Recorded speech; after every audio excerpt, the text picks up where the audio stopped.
we can never develop a country where there's high substance abuse. Yamatawa. Yeah, Yamata. You can't. We can't, you know. So we need to really start delving into those particular conversations because hence I was saying that we must challenge our politicians to say, what is your role as a parent who has the power to change and, you know, change policy, and the accountability of a leader who fails their own people, how we deal with them decisively. You are right. Yes, we're busy with dealing pothole. Pothole, hey. You know, pothole is a problem. Yeah, pothole is a problem. Keeps us busy. It needs meetings 365 days in a year. We are meeting to discuss the meeting. Yeah.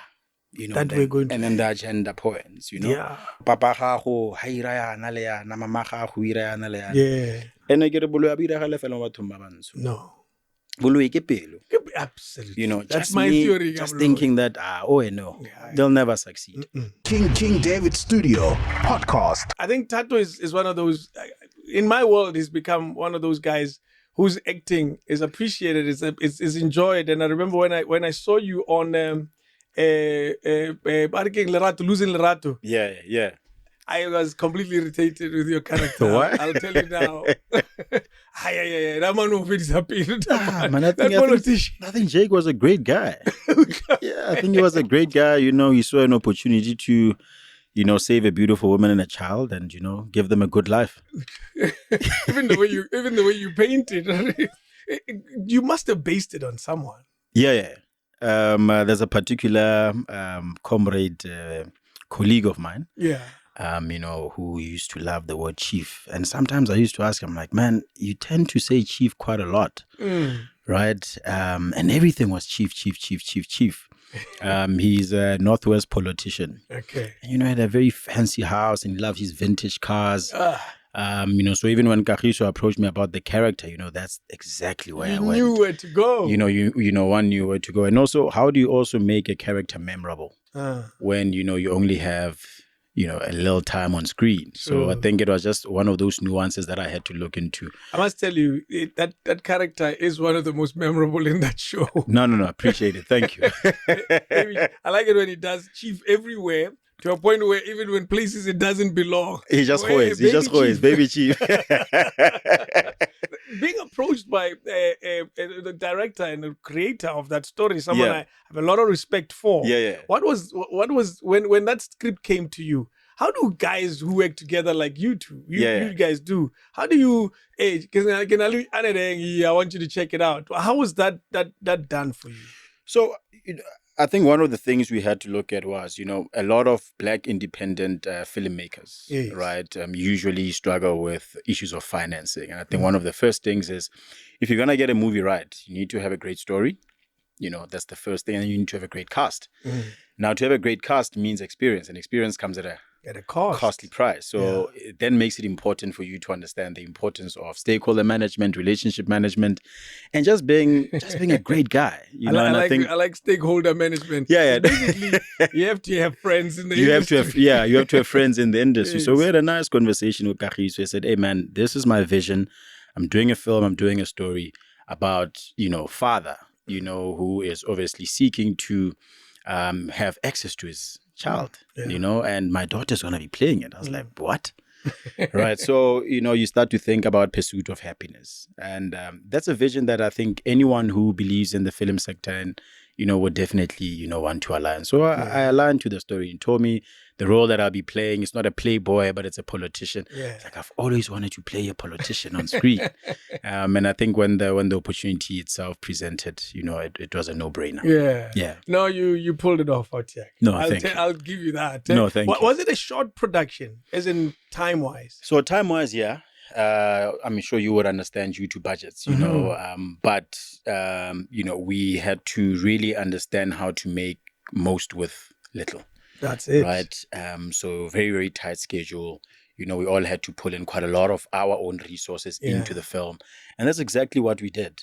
But I mean, it turned out very well. I mean, yeah. You know what I mean? So those type of costs, those types of costs. Yeah. You know? Bring your suit. No, bring your suit. You know, can you get yourself to set? Because normally in a normal production, you know, suppose you get picked up, get dropped off. Yeah. But it is important to say, if we want to play the long game, right? Especially as creators in the space. Yeah. I myself might also need to do a favor for someone because then I'll be able then to call the favor That's true. the following day. Comedians in South Africa are very good with that. Oh, they've mastered it. They've mastered it. They've mastered it. They trade They do. gigs. They do, Yeah. and I salute them for that. And I Yeah. think a lot of us can learn a lot from the Yeah. comedy guys. Because you'll be surprised. You go to a tiny club comedy show, like Yeah. one that Shampunizer did, Tips did in Pretoria. yeah. Tiny, with 50 people. Very experimental idea. You can tell it's at a restaurant. Yeah. The restaurant said, we normally close on this day, but we'll open Yeah. to see if this thing, Yeah. this idea you have will work. You get there, you sit and then wait. And suddenly also these big name comedians And you're one like, at a time. What a hell. I didn't pay anything for this. Yeah. And then I asked him, how the hell did you get all of those people to come through? They owe me. I appeared at their gigs. Yes. And they also test material, right? That they need a platform to test they need material. the platform. Yes. So, and I like what Tips has done, especially for the Pretoria market. Yes. You know, he's kind of at least grown that particular, genre of comedy. Yeah. And I always found Spitori very hilarious because the language. yeah, just the language. It's a language of its own, you know. Yeah. And I think Pretoria gents, they deserve it, their own dictionary. Can you pull it off? Yeah. There and there. No, I can. I mean, to a great extent, I lived in Pretoria for a while. Okay. When I moved from African to the Pretoria State Theatre. And the funniest thing is that I also tried comedy. So you did? Yeah, Gidibone Malawi actually said, hey man, Thato, because I emceed some event, go Vets. I think this was in 2011. Yeah. And he just listened. He's like, man, you were hilarious. It's like, you must try this comedy thing. So I thought, you know what, because I come from a theater background, acting background, this should be easy. Until then, my first show in Rodibod, and then I think I bombed in the first. What kind of crowd was in front of you? So it was majority black. Okay. Majority black crowd. Age wise? Because all those factors. More mature, 30, and above. And I'm trying to paint a picture so we understand when you bombed, what was your problem? So, I mean, the bombing is, it's like you have a certain expectation because it's the first time I've ever performed a comedy show. Ever. So you don't know when comedic timing kind of hits, when to land the joke. And then I started to appreciate what a skill it actually is, right? Yes. Did you practice? I tried. I always try to prep. Yeah. But you prep for a joke and you think it's gonna hit and it doesn't land. And you're like, hey. You try the second time, it doesn't land. You're like, hey. And you're in front of a crowd. Yeah, you're in front of a crowd. And at the time there's also the pressure of Nicolas. So people are, they're expecting for you to probably do quite well. So I was saying to someone, so they associate you with the TV character. Yeah, because at the time at least I thought that it's a great selling point. So let's sell this thing and let's see. And maybe not, but the second show in Pretoria State Theatre did very well. Oh, so you did very well. What is it that you brought to the second one that you didn't have in the first show? So I took a lot of criticism. I went and then practiced with a crowd at home. I call friends. I'm like, yo man, I have material. Yeah, I've got material. So I hoed, and then okay, this works. And then Kidibone also sat with me and then worked with me to say, okay, what did you learn? Yeah. And I took that appreciation, But for me, it was one of those bucket list things that I wanted to do. Ticked off. Yeah, it's ticked off. For the record, I've tried it myself. Really? Yeah, but it was not planned. What's his name? Tips had a show in State Theatre. Yeah. And he got another gig. And he was hosting. Oh. So, and the gig that he got was out of town and much bigger. Oh, yeah. And he said, this one, I've already sold the tickets. I'm going to the other one. So he asked me to MC. Okay. MCing a comedy show is, you have to also and you have more pressure because you appear a lot of times. No, of course. You don't just come in and say, ladies and gentlemen, please welcome. You have to say something. You set the bar. You even for the next comedian, you kind of like need to set the tone and you continue. And if you've got like great comedians, it's great material, but yeah. So the listening part. No, I took it for granted. It's an art. It's an comedy. Art. I'd rather sing even if I don't have a voice. I'd rather go to idols, man. Not comedy. And here's the thing about comedy. My experience with it, and you'll tell us yours. They are here. They are right there. And they're looking at you. Yeah. Quietly. Waiting for you to make them laugh. Yeah. Oh my God. Yeah. And you probably then, have that character that just sits there. Like they have no interest. None. And then probably some of your insecurities might creep up like, what is wrong? Maybe there's something that I'm getting wrong here. And it's quiet. There's no, unlike on radio, you can hide the silence with bed music. No, of course. You know, you can color it with music around your voice. Yeah. Not there. This is you, my man. Yeah. All right. What are you going to say that will make us laugh? And it's what I say to a lot of people, even about theater. Yes. You know, the theater, you know, you would undermine the art that goes into whether radio, whether TV as an actor. But there's just so much work that goes into it, you know, so much preparation. A lot of it is also in the mind. It is. Your experience standing in front of a crowd. Yeah. What is it about? What was it about you and that crowd when you were delivering comedy? So I think, you know, so I started theater in 1996. That's the first time I was exposed to it. Okay. And at the time, you know, we were taught principles of Stanislavski's, you know, how an actor prepares. Okay. And we were quite young. You know, 1996, I think I was still in standard, you know, 4, standard 3. In Tuan, you know.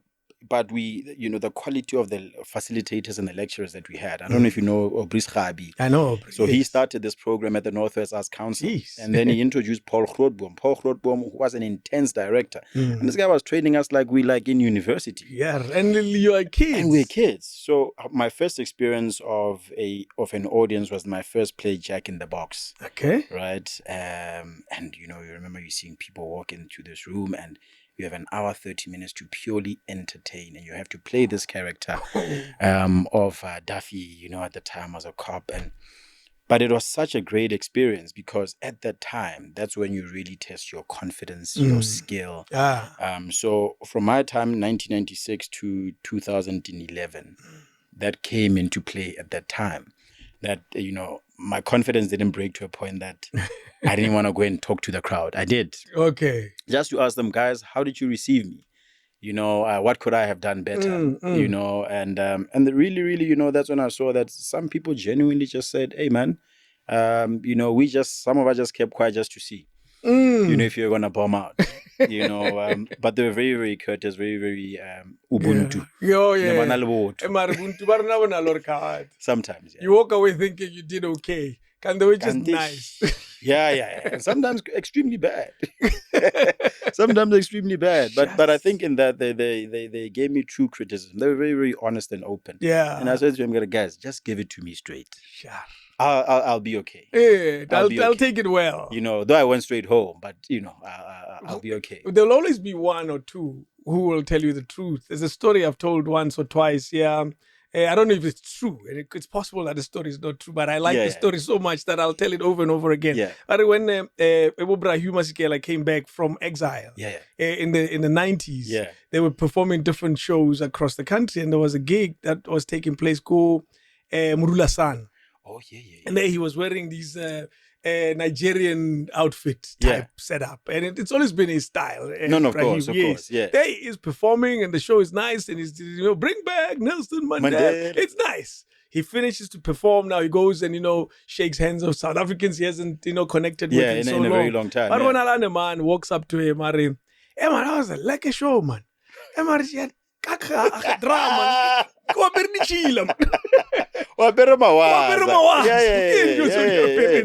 So I want to. There'll always be that guy. No, there'll always be that guy who will tell you the truth. No, that's true. And I appreciate those guys. Right? Sometimes they bruise you, man. No, they do bruise you. They do, and I think, you know, it's at least that if you then don't take it personal. Right. And I think it speaks to your character as an individual. Yeah. Right. I think it's important for some of us too. That's why this concept of healing is becoming, you know, such a thing. You know, because even during our time, you know, from 1996 to 2002, Paul Grootboom was a very hard man. Right. I mean, we would go to rehearsals Monday to Saturday.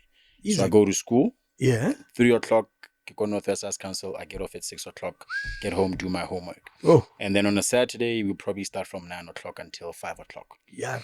So, you know, it was that discipline that we needed to understand that once you get into the professional world, this is what happens. Yeah, and that you are competing against so many actors. You're not just competing with South African actors or African actors, you're competing with global actors. Because the question is, where do you want to be? Where do you see yourself as a performer? And at the time, we all idolized being in Hollywood. Of course. We wanted to all go to America.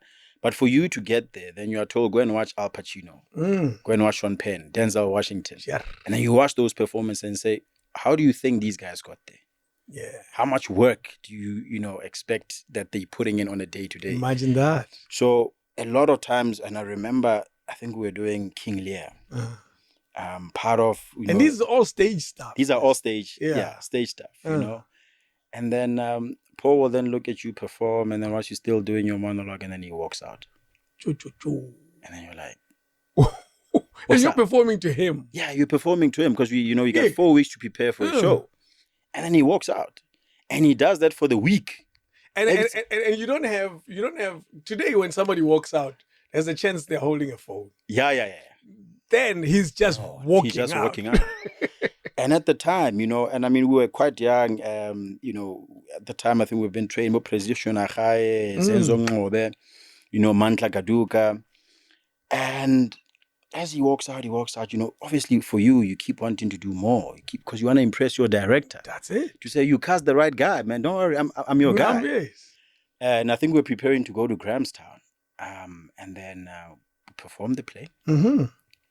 And I think on the last day of the show, he then writes, he writes a card and he says, I'm glad that, you now understand what a great performer you are. You've got so much potential, but I was worried that if I told you early, your ego would have superseded. Would have superseded. And chances it would have. Yeah. Because I was quite young at the time, So just that, even speaking about that comedy show, it really just took me back to say, I got to learn hard criticism from a very young age, and that it built one's character. Some of the scars, yes, it took some time to heal. God, it's not easy. No, it's not. Some people don't make it. No, out of some that, people don't. Those scars, scars stay with you forever. No, true. Even in the world of social media, you post something innocent. There's 100 likes and comments that are positive. And then there's one who says, what is this thing? And then you obsess about the one. And you ignore the 100 good ones. And it says a lot about us, right? Yes. To a great extent. And I don't even know what many parents, view on this concept of social media is. But I think it's a very dangerous platform if it's not well regulated. Because if a child does not have a sense of identity, they don't understand who they are, then they could then be defined by perception. Yeah. Right? Because social media, to a great extent, is perception. And it requires a bit of strength. Yeah. There's something, groundedness. It does. Yeah, kishab. Like, before I'll stand. No, I'll stand. And many don't. Right? Many I was asking the question, I wonder if it's one of the causes of high depression, especially for guys in the industry, even just, kids at school, because kids are measuring themselves based on a lot of, false pretenses of certain individuals' lives. There's a phrase that speaks of comparing yourself with someone's show reel. Oh, yeah. And yet their show reel is merely the highlights. It's not even the behind the scenes. It's the trailer. It's the trailer. It's the trailer. The trailer will always sell a movie. No, and it sells it so beautifully. And you're comparing your entire life existence. 1 minute. On your imagine Kishivile trailer how. Yeah. I want to be like him. I'm screwed. I'm in trouble. No, that's true. And I'm hoping that a lot of young people, can really just pause a bit, right? And reflect on the things that they want outside of what someone else is doing. Yes, you can aspire to be like someone, but it's important for you to dig a bit deeper to understand who's David Mashabi. And find yourself. From there. And I guess it then also speaks to the environment at home. Is it an enabling environment? Were both the parents available? If they were available, were they toxic, non-toxic? Present. And present. They can be available, but not present. And what is present? Then we have to ask ourselves, because the assumption is that, parents must be present on a day-to-day. But if you then have to understand, from colonization to apartheid to after, it differed. Yeah. Some of our fathers had to work in Kodi mining, Baba in Kodi Plasi, Baba in corporate. And now, after apartheid, we all have to make a living. Opportunities to become an entrepreneur have opened up. Yes. So what does that presence look like? Is it once a week?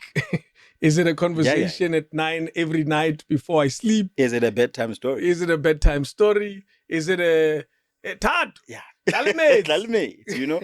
So I think that there's just a lot of value for us, even as a society. And even earlier, as we were talking, I think we have an issue of identity as a country. Yeah. You know, we don't know who we are. And I don't blame us, right? Because we were segregated based on our languages.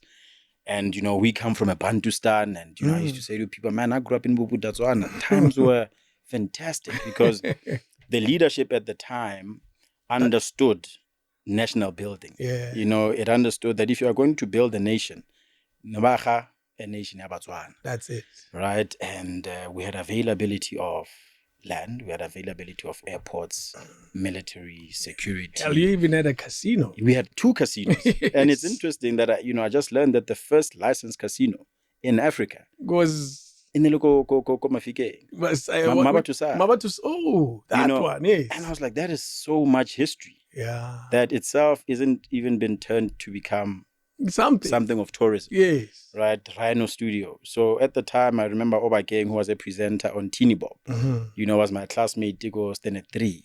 That's another class celebrity, And then I had another friend of mine, Oba Gang Pir, the dad was a minister even at the time. Yeah. And we were all in the same school. And Model C school was built Kokasi. Yes, right next to Munsiwa Konimintion was right there. Not Kotoropo. No, not Kotoropo. Yes. And then you had international school. Then you had Boso Blackie. Then you had Unibo. And Unibo at the time was producing the best of the best. We were introduced to coding in 1996. Justice. So when people talk about coding, I'm thinking, no, man, gaming. We knew about those particular skills or opportunities at that age. And there was a lot of forward thinking. No, there was. The passing system works. Yeah. I was introduced to the sport of baseball 1997. Yes. Right. Just Mochaiko Unit 9, there was a baseball field there. Basketball was a big sport at the time. And you took pride in being a sportsman. You look at Bo Tebo, who became the first black, king. Which sports? Dance. Oh yes. Right. Oh yeah. Dance, ballroom. Yeah, ballroom. In the world, right? And then you had Seko, first black gymnast. I tried that, by the way. Really? I tried ballroom. What a great sport. Very challenging. Peer pressure. Yeah. I dated a girl, tried to do it, but oh, you were doing it. You were doing it. For other reasons. Yeah, for other reasons. But what were your reasons? What were your real reasons? No, the reasons was, my girl at the time was a dancer, and I wanted to support her. And I saw myself and her becoming partners. Yeah, until I realized that. What was the problem though? You could have stayed. You're a performer. The problem was my drama ambition, yes. Right, and how it was scheduled. It was just impossible because I had to cut a lot of sports. I mean, I was playing table tennis, chess, soccer at the time. I was also doing 800. What? Sprinting. So I had to then cut a lot of those sports and focus on, becoming the performer that I wanted or desired to be. What made performing more important than all those? Look at how many options you had.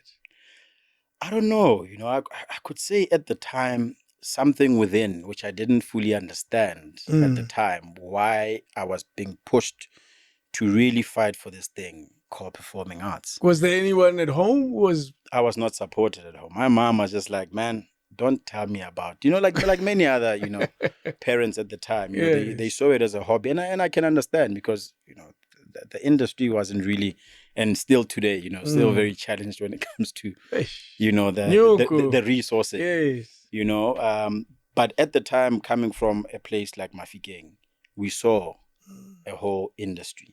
You could become a radio DJ. Mafikeng made it seem closer and possible. Yeah. So, and it was interesting because we were shielded from what was happening in the rest of South Africa. Yeah. We didn't know about apartheid. We didn't know that just 200 kilometers away from here, dude, black people have been murdered. So now we walked freely in the streets. We had game parks. We had convention centers. You had mega seats. Mega seats. You could go on a date, with friends. Yes. Go watch a movie. And last week I was going to Mafikeng and I actually went to Mega City for the first time in a very long time. I think it's been like 10 years since I started a magazine. Yeah. And I give go to toilet. I see that the movie theater is opened again. Still there. They reopened. Yes. And I was like, guys, when did you reopen? It's like, no, man, about 2-3 years ago. Okay. I said, this is great. It's because of the nostalgia again. And also, for us as, film producers at this time, we're thinking the more theaters, the possible that at least we can then push and get our films to be watched by our own people. That's so true. Tell me, Thato Molamu, where are they from? So, Thato Molamu, Batswako Friede. Okay. Which is about 30 k's out of Itsoseng. Okay. So that's where they're from. Still northwest. Yeah. And then Nike it's Moraga. Okay. That's my mom's. That's where I was born. Side of the family. Yeah, mom's side of the family. And then I moved to Itsoseng. Yes.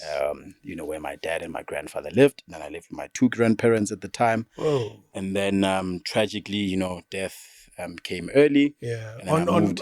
Who passed on? Both. Grandparents. My grandmother first, and then my grandfather first. Oh, no. Molamu. Yes. So, how much time did you spend with them? 4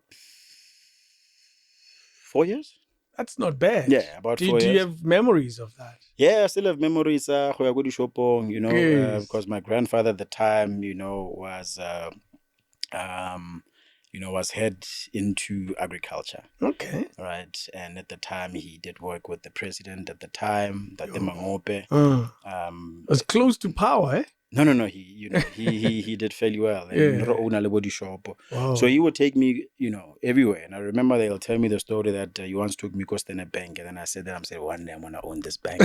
Whoa, that's big. Yeah. Hold on to that dream, man. You're still here. You're still here, And then with his untimely passing, then I moved in with my grandmother, who also passed away early Jan. Close to the granddad. Yeah. Like very few months after. Very 2 years after. Okay. Yeah. There's always this thing out of they follow each other. Yeah. Once one leaves, the other one sees no reason to hang around. Yeah. And there's like, and it's the weirdest thing, because even from my grandfather, that Demolo that last Lena passed before my paternal grandparents passed away. So then I only had one grandparent left. Jeez. But she loved me, man. Which one? The paternal? Maternal. Oh, maternal, yes. Kukumanzekele, was the one who really, embodied a lot of culture and values in me. She was the most strict one. But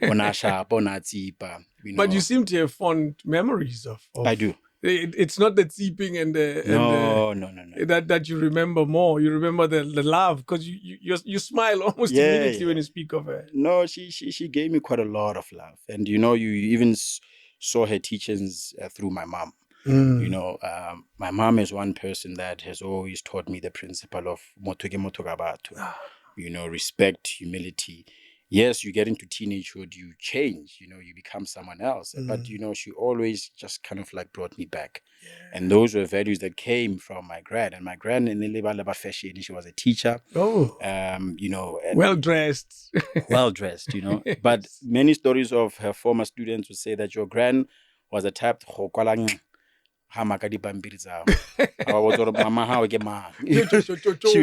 was crazy hectic like that, very, very firm, very strict, very proud. Yeah. And those were some of the things that were instilled in me to be proud in the work that I do, love, and also understand that I am because of others. I like the statement that she writes. It says "Mama Kemang," because she recognizes that this is not you. Yeah. There's a lot more behind you. Yeah. It's the parenting, it's the upbringing. It's so much. Because sometimes you see someone, I was having a chat with someone who has a little baby, and I was saying I see the man in this person already. Oh yeah. I don't see the child is a by the way. Yeah, we have to go through the stage of them not being able to walk and talk and so forth. True. But if I see the man in them, because once we start seeing the man in them now, Ellie, we are able to mold the man. You are forecasting their future. Absolutely. And by forecasting, you start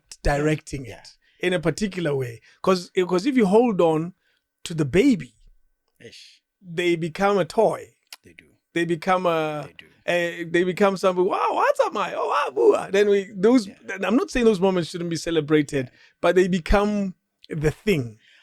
But the man in You're them so right. is where the real issues are, because they're going to be with us for at least, give or take, 18 years as a child. You can only pray. Yes. Yeah. Once they leave, They're gone. and them being gone is a representative of your work. Yes. And that's why your work must start with when they are this small, because once you see the man, I can't see them as a child. Yeah. Because I worry about the man that's going to come out of this I'm child. with you. And I remember thinking, I don't know where I get this, but I see a man. He's a few months old, but I see the man that we all wish they become. I think the one thing you're speaking to, and is so important, is that the moment you become a biological parent, to a human being, there's a spiritual connection. So maybe we could look at parenting, as something that requires planning. So the same that you would plan for a business. And I'm not saying that a child is a product that you are going to sell. Yes. But think about the investments that you are making. When you take that child to school, what's the outcome that you are looking for? True. The values and the culture that you build at home. What type of man are you then sending out to the rest of the world? Because he's going to be either a businessman, someone's dad, someone's boyfriend. And if then you think about a parent who's raising a girl child and you are raising a boy child, as fathers, we wonder, what isn't that David teaching his son? Exactly. Right? Because what am I also teaching my daughter about how men should behave? And I think we've been cheated of that presence conversation, I guess, we're having. How present can we be? Because I believe that there used to be this community where you say that it really did take a village to raise a child. It did. Lately, it's become something else. It's molding into something else. And I think it's a great call out now to say, how can we expand on the conversations and the things that you've just mentioned today? See a man already in the little toddler, yes. And then guide him, walk the journey with him, and just give him the right support. I can understand that some of us deal with a lot of deep traumas, right? Whether dad was an alcoholic, mom was an alcoholic, whether I grew up in an environment where it was drug infested. Yes. Or there was abuse, constant abuse that you were exposed to. Or that you were exposed to. And I think, in the majority, I think a lot of men, black, white, Indian, we come from a very traumatic upbringing. And I was saying to someone that, but to some degree, we're taught that the only way to deal with conflict is violence. Right? In sport. Yeah. Same thing. If you blind, that's what happens, yes. And that's the training that we then take while growing up. And then we take that into our marriages, we take that into our businesses. And then we then talk about this toxic culture. That's what we've been taught. Yeah, that's what we've been taught. Yeah, amra. Yes. And how do we change that? Because at least if you do martial arts, you are taught that we are teaching you to defend. Not to fight. Not to fight. You don't instigate. Yeah. And one of my biggest wishes and dreams is that, we could have karate been taught in many schools as an after-school program. Yeah. I think sports itself also, is important because you're talking about building leaders in the mindset. True. To how do you become a team player? Because there's other individuals that grow up and just be, and when you come into our space and you get into, for example, an ensemble in a telenovela or a soapy or even a drama, you're not alone. You're not alone. Yeah. Even when you're a radio presenter, you're not alone. You've got a whole team, right? So how do we teach that? And I believe that right now it's a great time to start having these father-son conversations, mother-son conversations, and saying, how do we support our young boys? How do we help them get a sense of who they are and what their role is and their duty is in their own communities? Because I think a lot of young kids, because of social media, they want to become that again, as you talk about that showreel. Yes, they want to become the showreel. They want to become the showreel. Yet they haven't put in the work. Yeah. Like the conversation again of farming. It's like you wish you could teach people how to farm. And you start with something small, just taking care of a flower. Yeah, making it grow. And then you then start to teach them patience. Because I think one thing young entrepreneurs, young people need to know, the journey is very long. they'll tell you, and I like playing devil's advocate, or these are different times. Yeah, they are. You guys grew up when there was no chat GPT. Yeah. You guys grew up when there was no internet. And Nabasha Papa said by that time. You see what I mean? Yes. You guys grew up Bal Club. Yeah. Shaka Belt. Yeah. We don't have that. For sure. You guys, you were slow. No, for sure. We can turn this thing around in 3 weeks, 3 months. No, for sure. So that's what these kids will say. And you're saying, once you speak patience to young people today, they'll tell you you're old. I hear you. You're too old for it. You don't know what we're doing now. We move faster. Yeah. And that's why I say I play devil's advocate just to say, what do you say to kids that are saying, hey, Mren, didn't like a pile. When if you took long, it's your problem. Yeah. I believe in the long route, but is it a generational issue, the long route? Maybe we just come from an old time. I think that anything that you need to build takes time. Yeah. You know, if you want to come up with a phone, you must understand that from a product design point of view, how many people are involved in the value chain. It's true. And if you have a bigger team, things do move a bit quicker if it's an experienced team. Now, for you to build that particular team itself requires time. Now, as the markets grow, as populations grow, the competition becomes tighter. Of course. The market becomes smaller.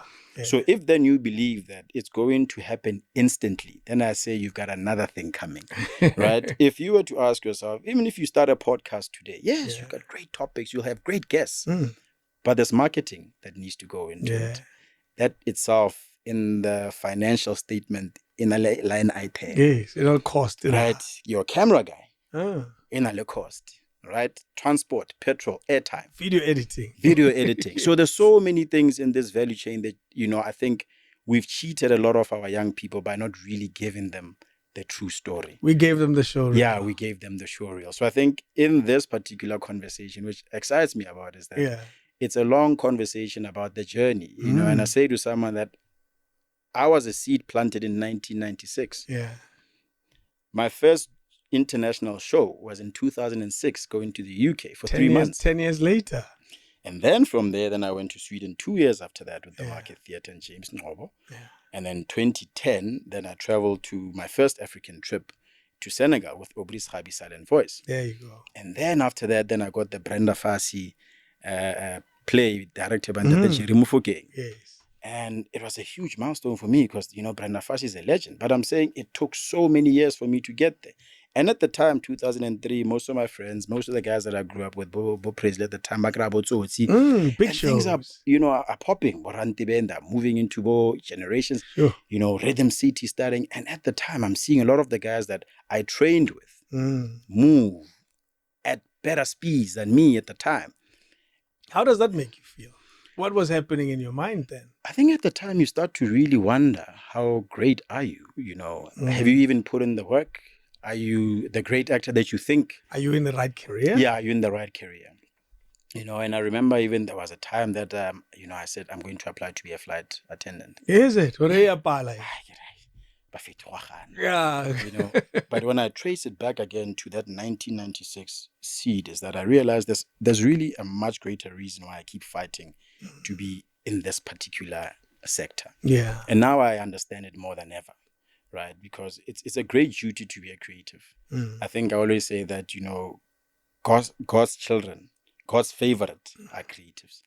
You know, I think when God says that I'm going to show the world love, he birthed creatives because through creation, we're able to find radio, architects, you know, everything that, you know, phones, whatever it is that you hold on everything touch, that you know, chances there, someone had to think, someone, you know, and be brave enough to do it. You know, we sit here in King David's studio. You know, how much bravery, how much work, you know, did you have to put? Yeah. And how much loss did you also have to experience in order for you to gain the experience to understand how to run a business?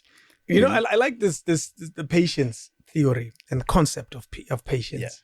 And I say, I understand young people. Yeah. I understand the vigor. If you want to really understand young people, look at the history of the ANC. Yeah.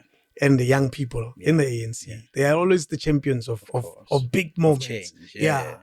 Because it tells you that young people, this thing must happen. So there's something that I always want to take from young people, and I always appreciate, is the fearlessness.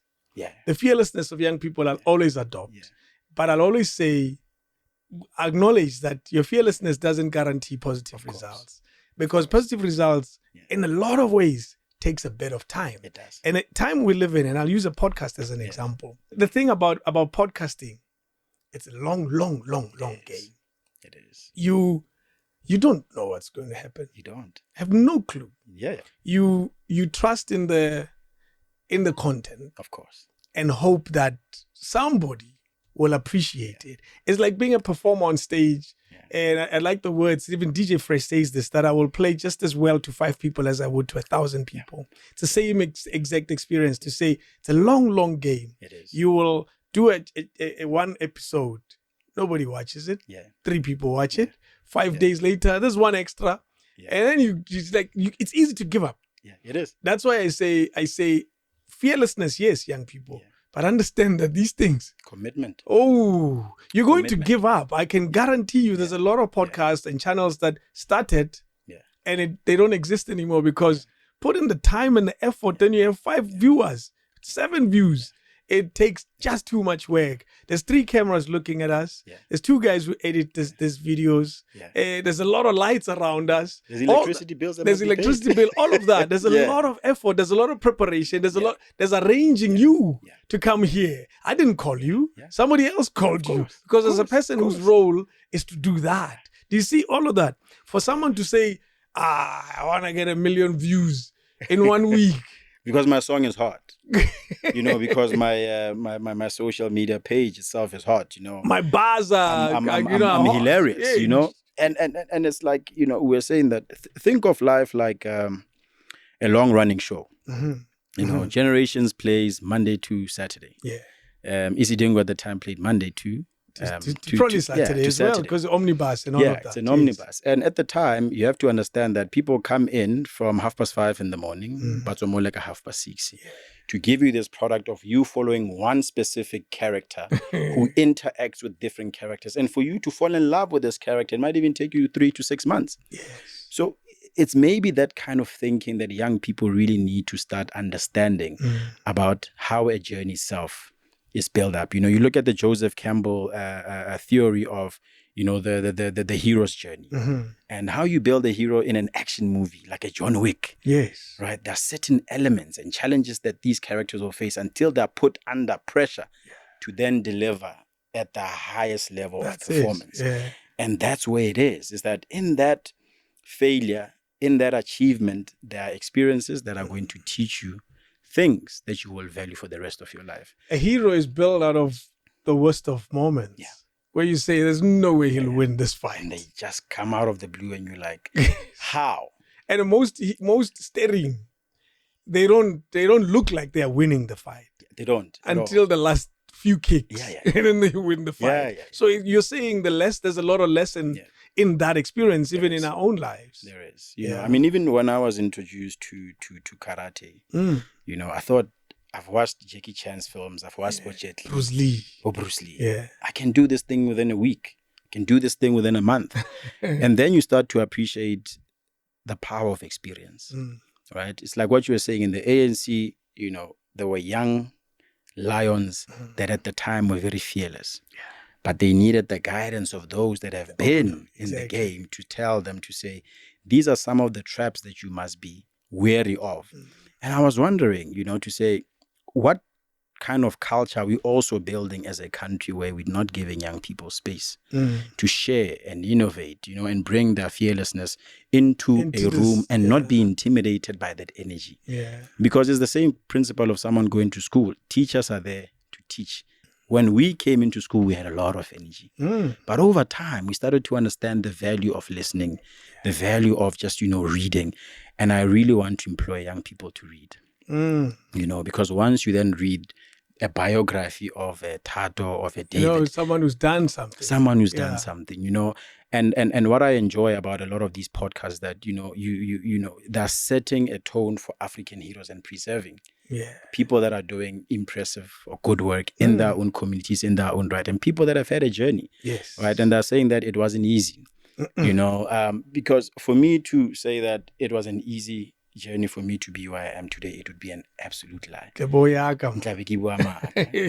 And I understand if someone comes to me and says that, but not I said, dog, I've experienced the very same thing to a great degree that you've experienced. Right? I've slept in a garage before. I had to be kicked out of school because I couldn't afford to pay for schooling. I then still had to go back to Wantates Paul and say, give me an opportunity, man, just to rehearse. In that time, this wasn't paying me. And I think that's another thing. Nobody wants to do a free gig. No. Right? Because they say that...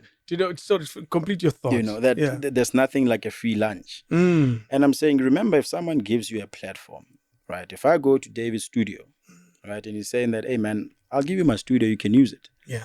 Right? And he says it's for free. Right?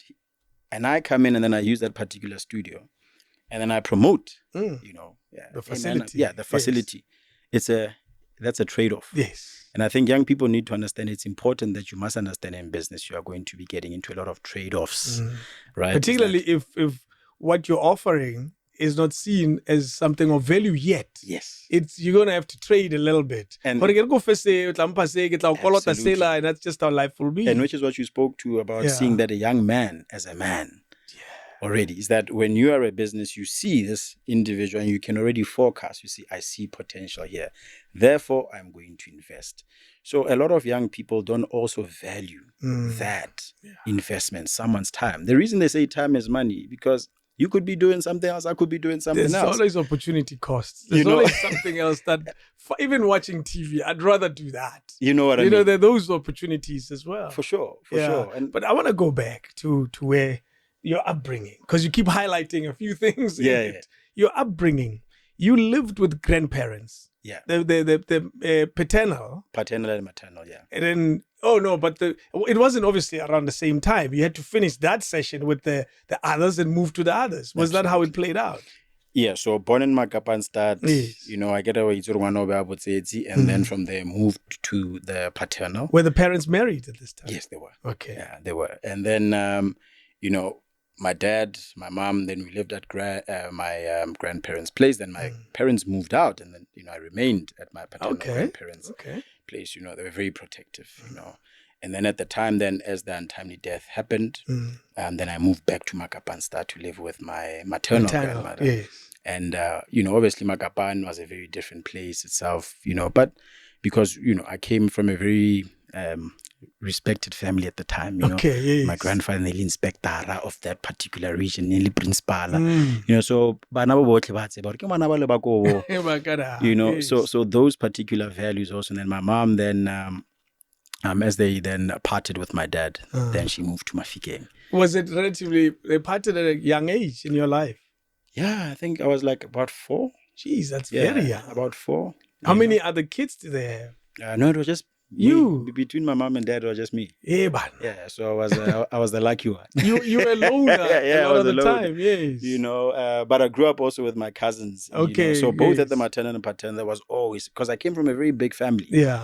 And you remember those times, man. You would have like Bo, Malome. There's always 8 kids from one family. A lot of people. Yeah, so there was always a lot of people. But I grew up in a family of love. Yeah. I was very, very fortunate to have the uncles and the aunts that one had and the cousins, And my mom was a community leader. Okay.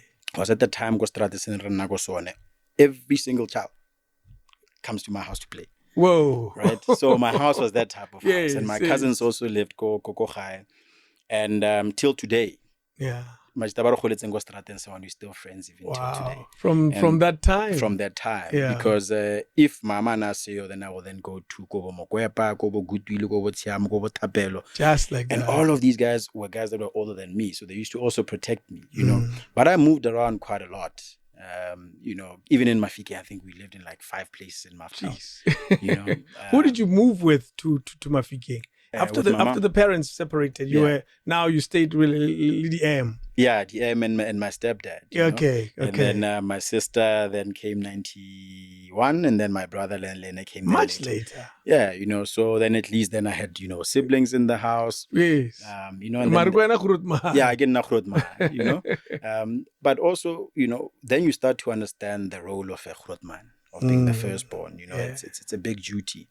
There's a couple of things that you kind of need to now understand, that if these two parents, meet the untimely death very quickly, you then have to then play that particular so young role. people today is a deputy parent. Yeah, deputy parent, you know. And it does weigh a lot on you, right? And I don't think we fully appreciate the weight that it has on you because of so many responsibilities.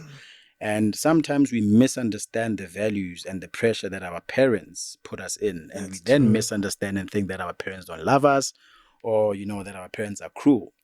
But I can promise any young person today that you will really value the teachings that your parents are giving you at this particular age when you yourself are a parent. Yeah. So becoming a parent, I then started to understand. You know, I always say to my daughter, tell me how you go day. You know, and sometimes she'll forget because I feel vibe.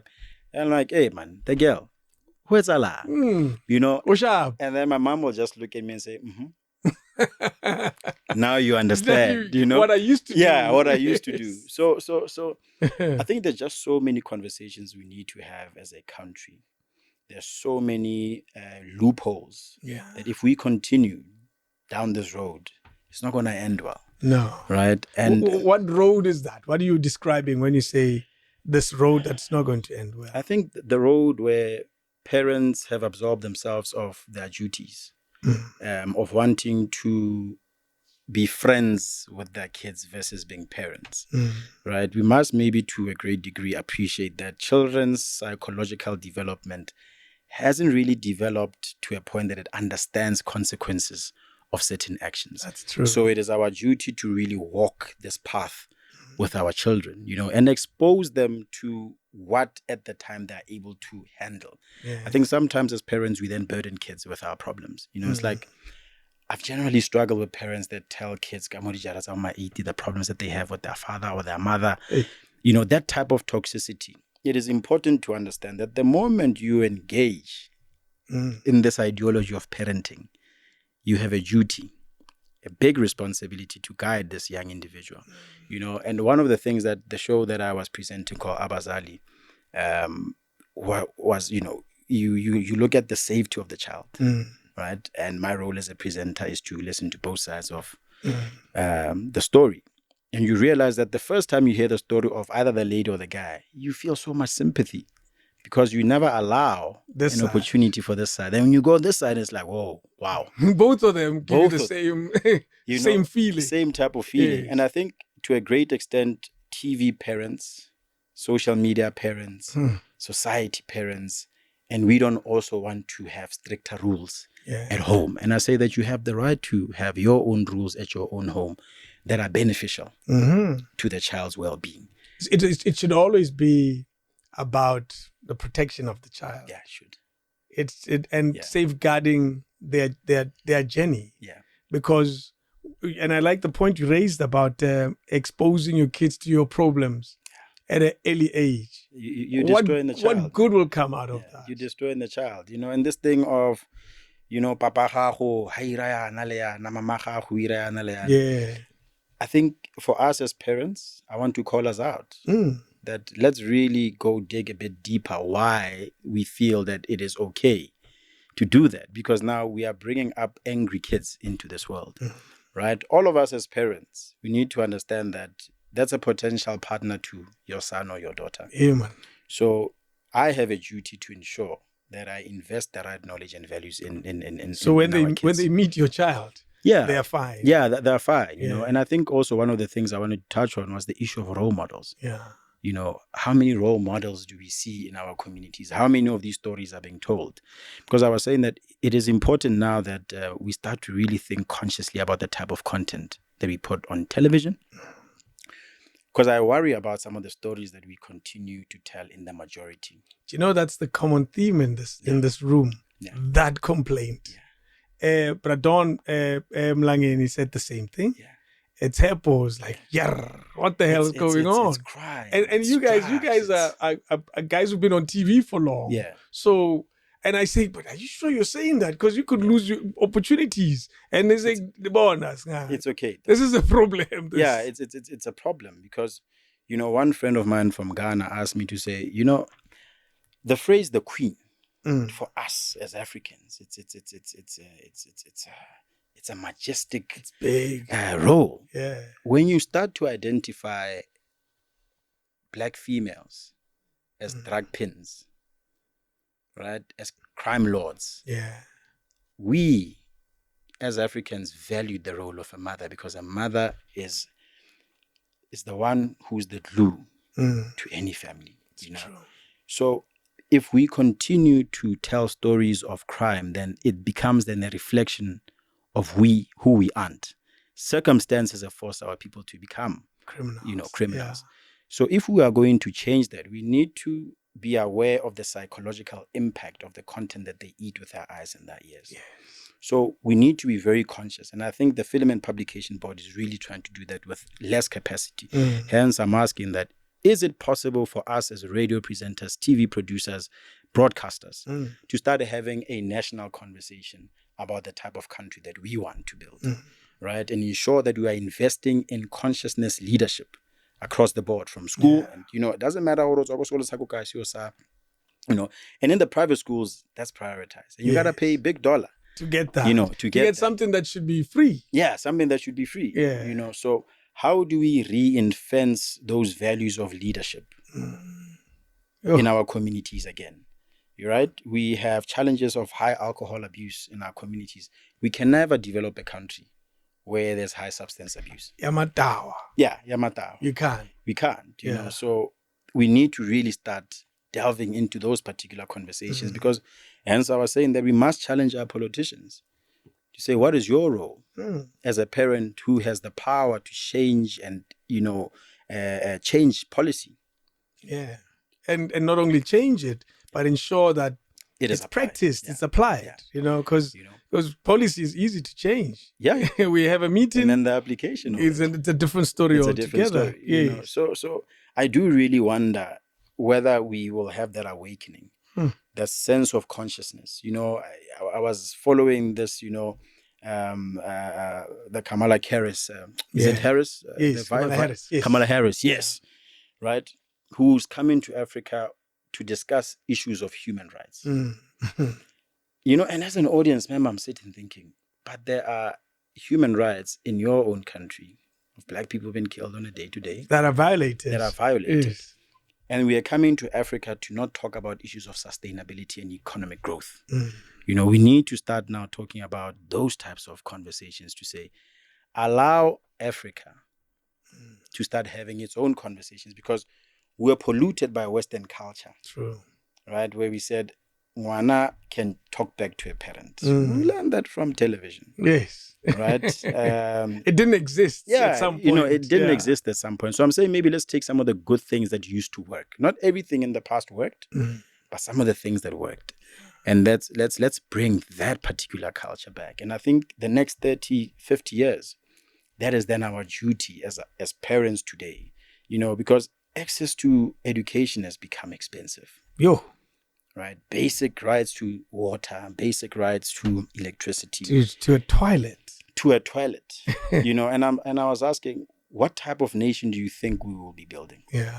Right? So if us as television producers, this is all we are portraying, crime, drugs, then we're building a gangster state. And a lot more, because now it's dysfunctional black families. It has become a theme. Yeah, it's becoming a very exciting theme. And we call it township stories. It's township stories. All these or reality type stories of whose house is this, and I bet you, and I can bet my life on it. If I don't produce this show, somebody will. Yeah. Call my neighbor one lawyer.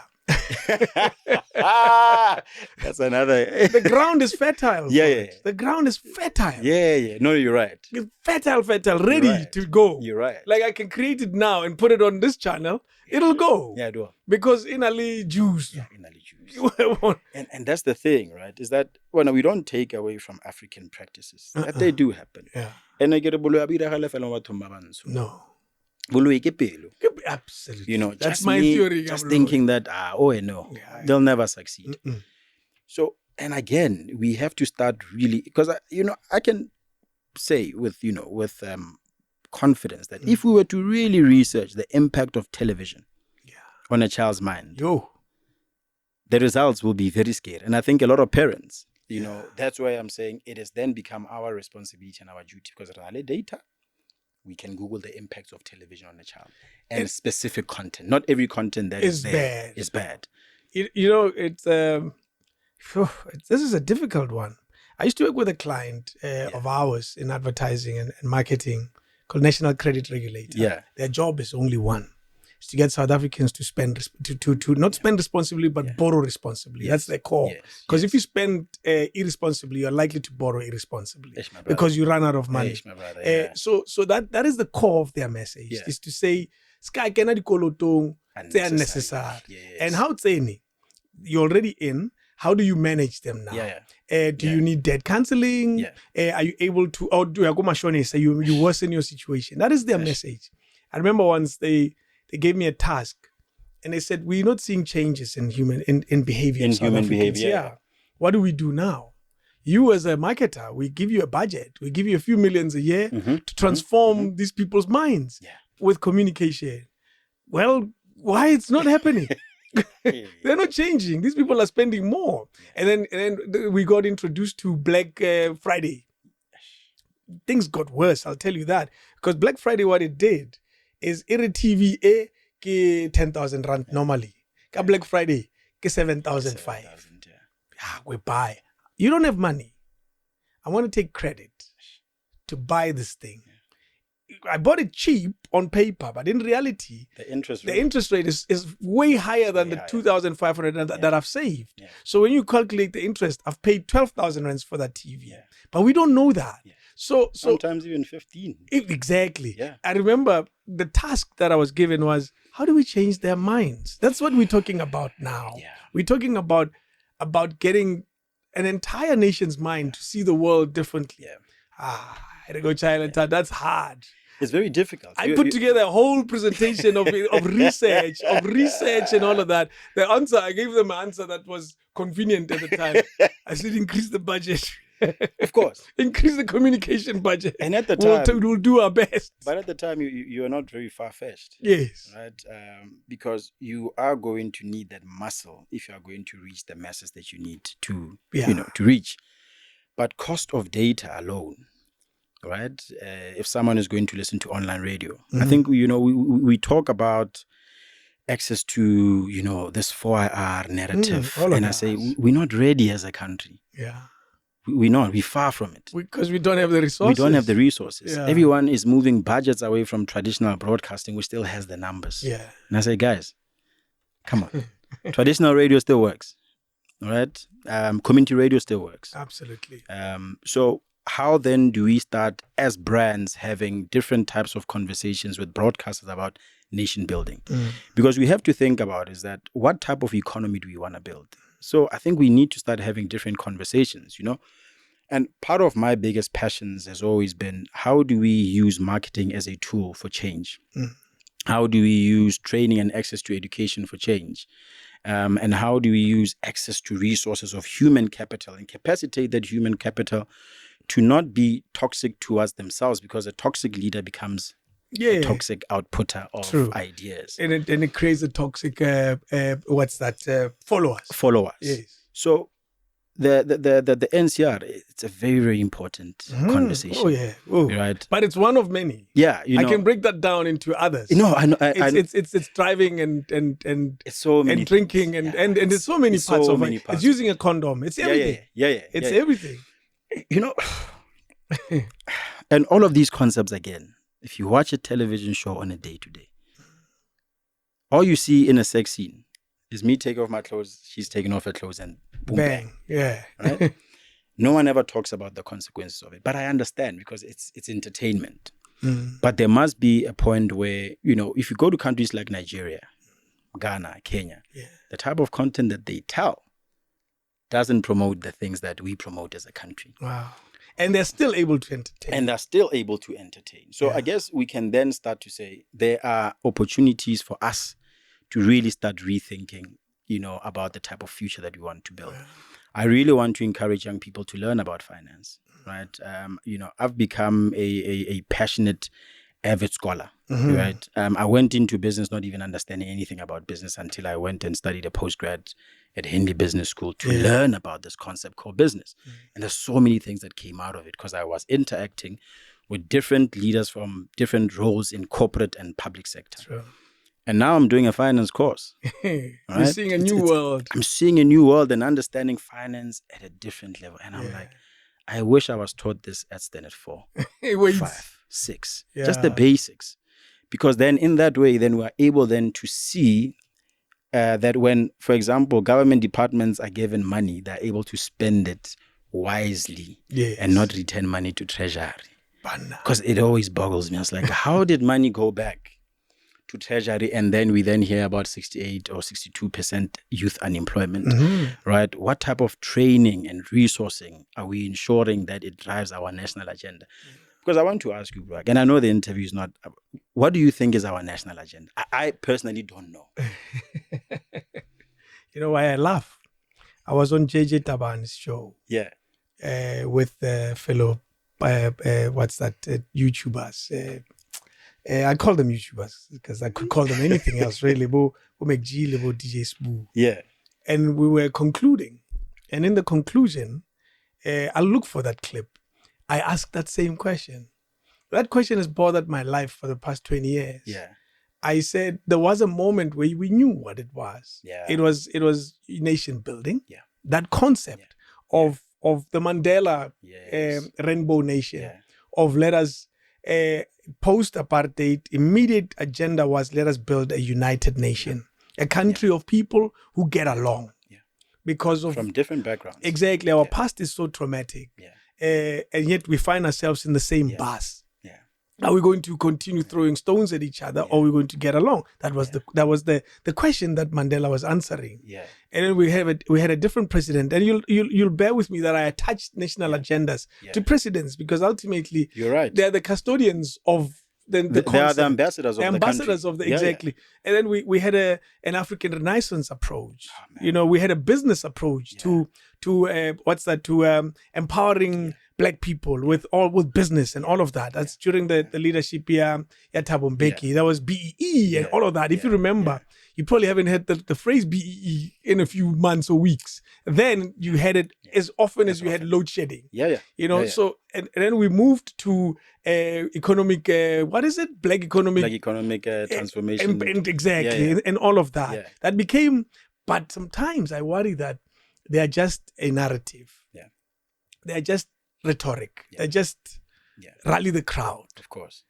I think we got a bit of it during Mandela's time. Yeah. And we have to admit, during Mbeki's time, there were hints of economic empowerment. However, it was exclusive. Yeah. It was for the few. For the few. Yeah. It wasn't for the collective. For the one-body degree. Exactly. Yeah. And sometimes not necessarily a degree, but banaling by eating somebody. Those who know someone. And exactly, absolutely. We got that. There was a lot of those PEE and investments and companies that have existed for many years. They want a black guy. Which black guy? The familiar black guy. Bring that guy here. There was not a collective building. Yeah. And now we're going through economic empowerment of Black people, but it was narrative. It was creating Black industrialists. That was spoken of as well. That was the idea. Yeah. Not in practice. In talk. We had to deal with the Zondo Commission. We all know what happened to that. And now, what do we have now? I can't tell you. Mm-mm. I genuinely cannot tell you. The current leadership is facing, let me play devil's advocate. Yeah. Let me take his side for a few seconds. And say he is facing COVID. None of the other presidents faced something as crazy as that. Mm-hmm. Let us say he's facing natural disasters with the floods. Let's say he's facing what happened in the insurrection, as some have called it. You know, the looting that took place. That happened. Let's say he's facing things that are beyond other presidents. Yeah. But then you go back and say, well, but others faced AIDS and so forth and so forth. You can create things. Yeah. And then you come back and say, okay, after all that, what are we doing? You asked me. The answer is no. I don't know. I don't know what are we doing as a collective. What are we hoping to achieve as a collective? And if I don't know, chances are there you don't know. There's a chance that the average South Africans, we just wake up in the morning and go survive. They speak of resilience. I said on Twitter the other day that we waste our resilience on useless things. Do you know resilience? It runs out. you can only be, it's like holding on to a rope and you're hanging. Yeah. You can only hold on to it for so long. Yeah. It's resilience. Yeah. And you get to a point where it starts burning your hands, and then you give up, and God forbid you don't die. You don't even, So resilience get fela. Yeah. And I say, I can't believe we're wasting our resilience on potholes and traffic lights that don't work. That's why we're spending our time, our resilience. We're holding on to this rope, and yet the real challenge here is things that are trivial. You know, you're so right. And again, it goes back to the question of what's happening to skills development in this country. Yeah. Because skills speak to the economy. You know, we used to have basic training of woodwork. Yeah. You know, electricians. Metalwork. I did metalwork in high school. I did even woodwork. Yes. Go skolong. Technical schools closed down. I don't know why. You know, and I think we need to start asking these questions. Why did technical schools close? Yeah. You know, who was responsible for that particular decision and why was it okay?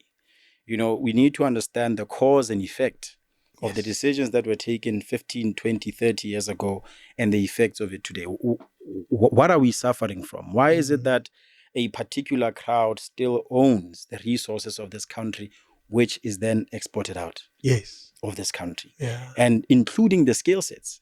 You know, we have some of our best minds saying, I'm going to work overseas, man. Of course. You know, because I'm appreciated better there. You know, some of our actors, performers, musicians say, "Won't that the humor saying that I was appreciated better that side."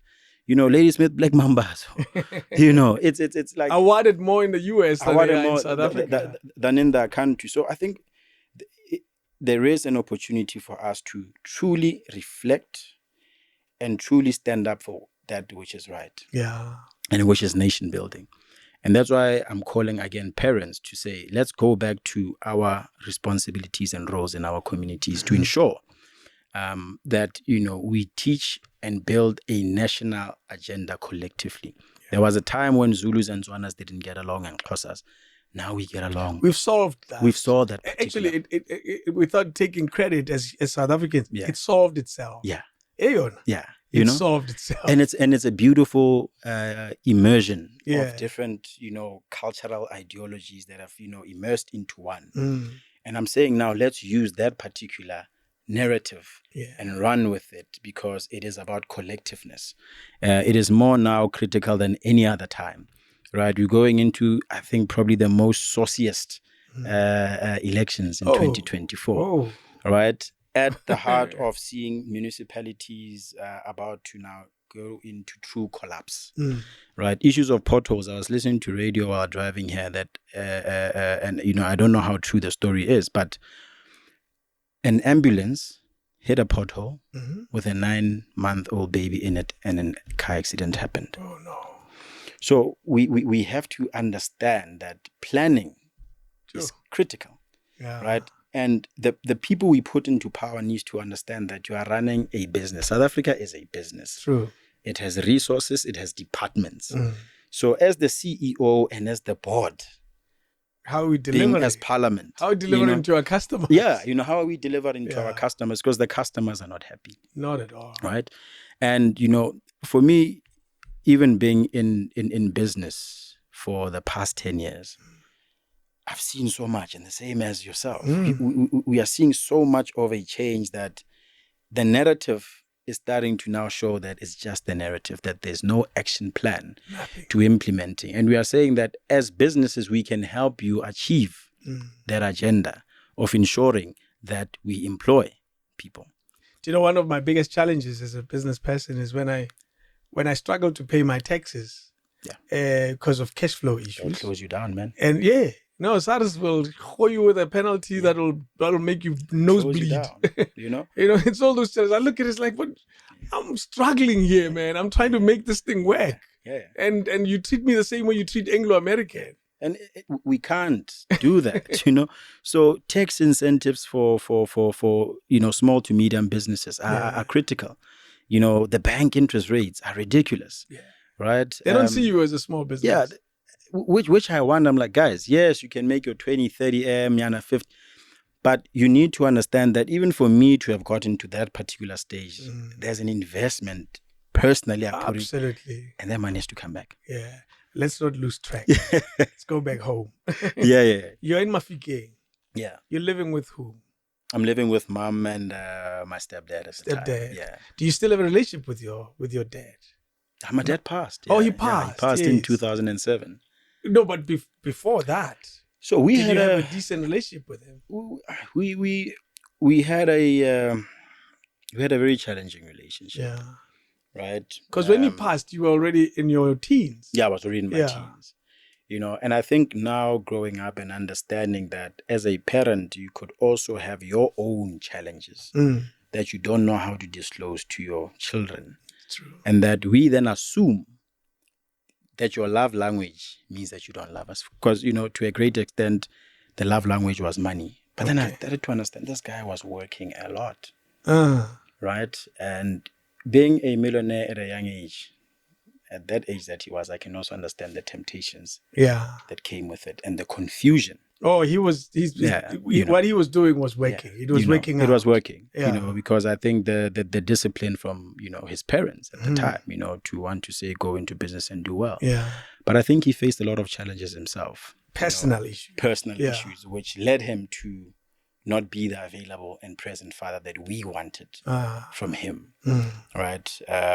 Until, his passing. And I think just closer to his passing, then that's when we started to, have that. It's like people know, that, hey, man, very, very soon. I'll be leaving soon. I'll be leaving soon.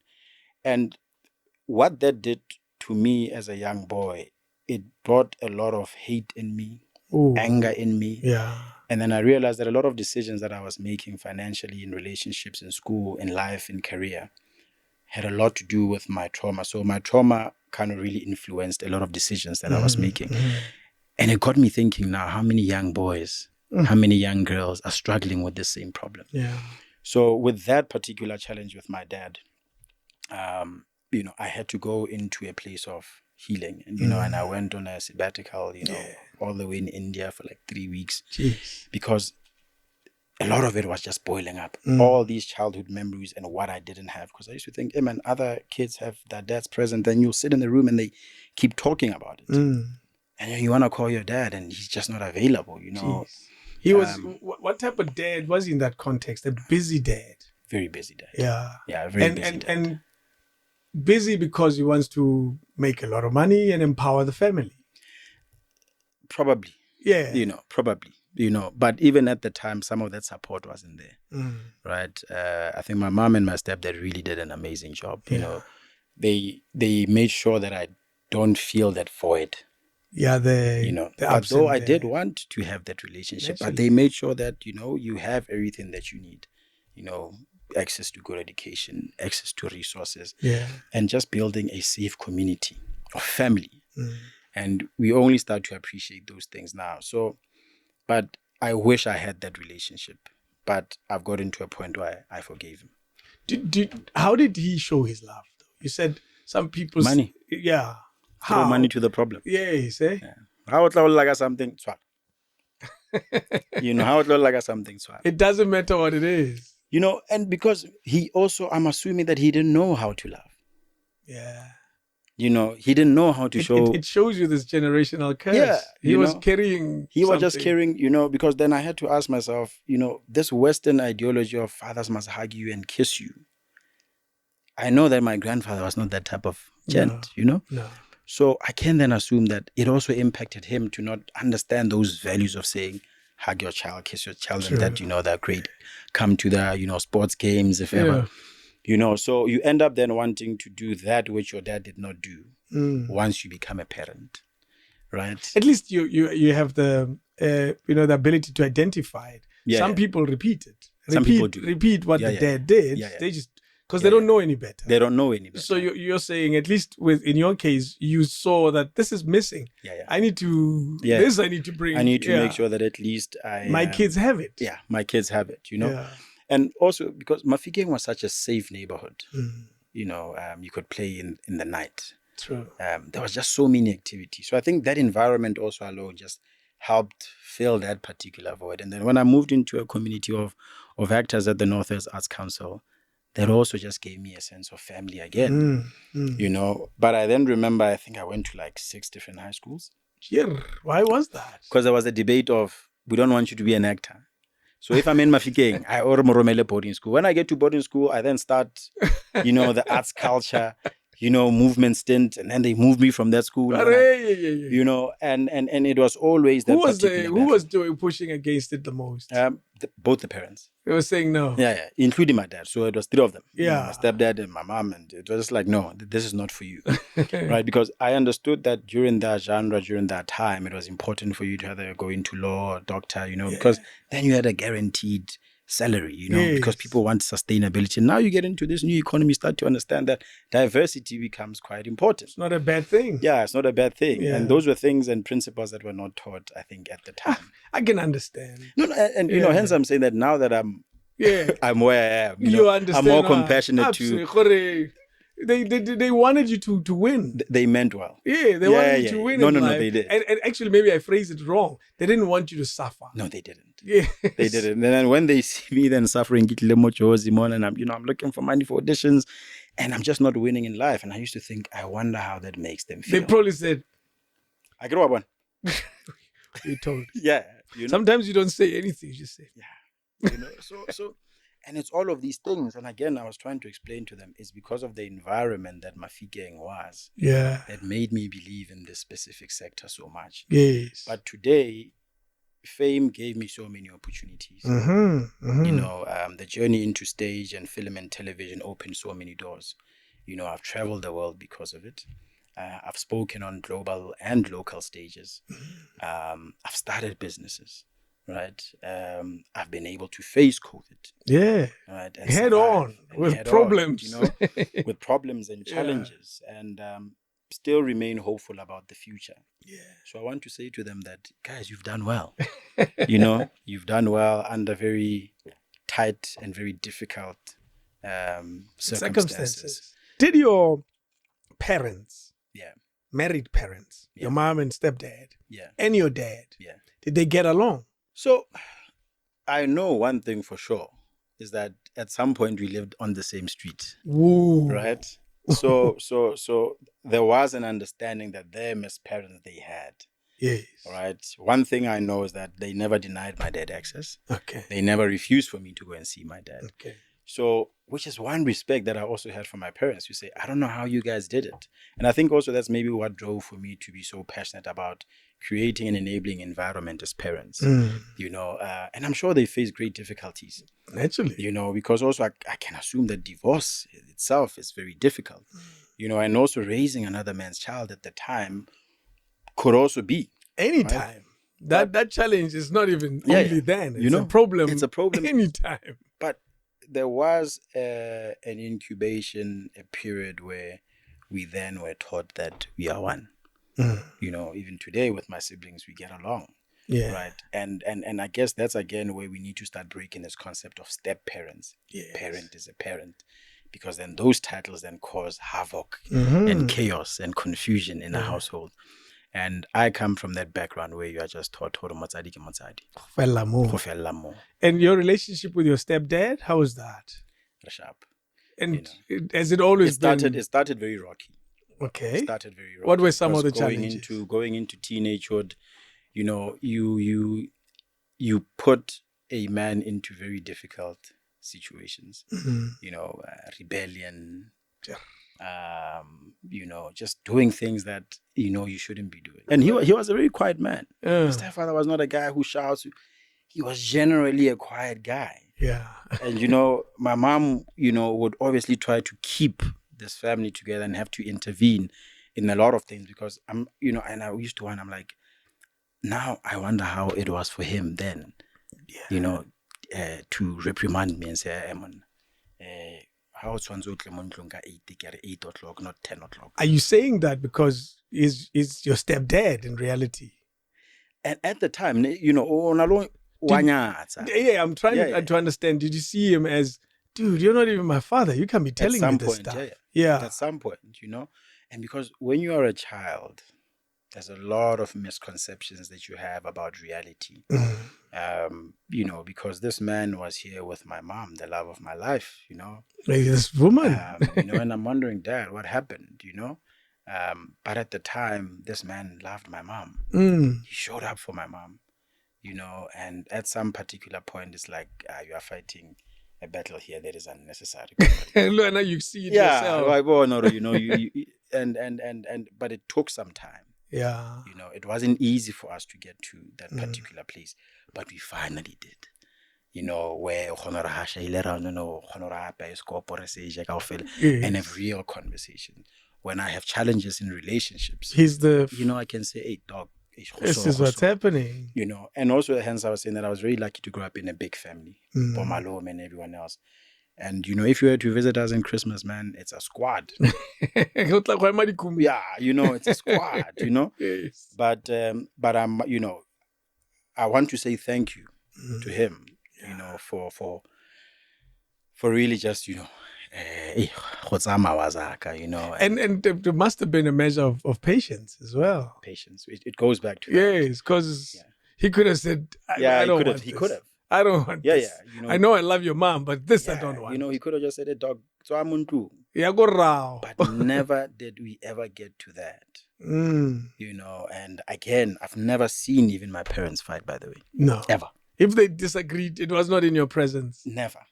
And that's why, I was saying to some of my exes, that's why I struggle with a woman who shouts. Yeah. Because it's not the environment then I get right. My environment get right and rabua. And choice of words and things like that. Choice of words is a big thing for me with relationships. Like, hey, my brother, I know, man. Sometimes my tongue doesn't have vulgar words. Yeah. And some people have. It's their go-to place. Yes. So I really want to say to any father who has raised a child and, they have given them challenges, I really salute you for those that stuck it out and showed support to your partners, because I can imagine how difficult to raise somebody else's child. Who has their own traumas as a child, who has a lot of anger as a child, who doesn't understand the reasons as to why their parents didn't work out. And I'm saying that we need to start teaching kids to understand that life happens.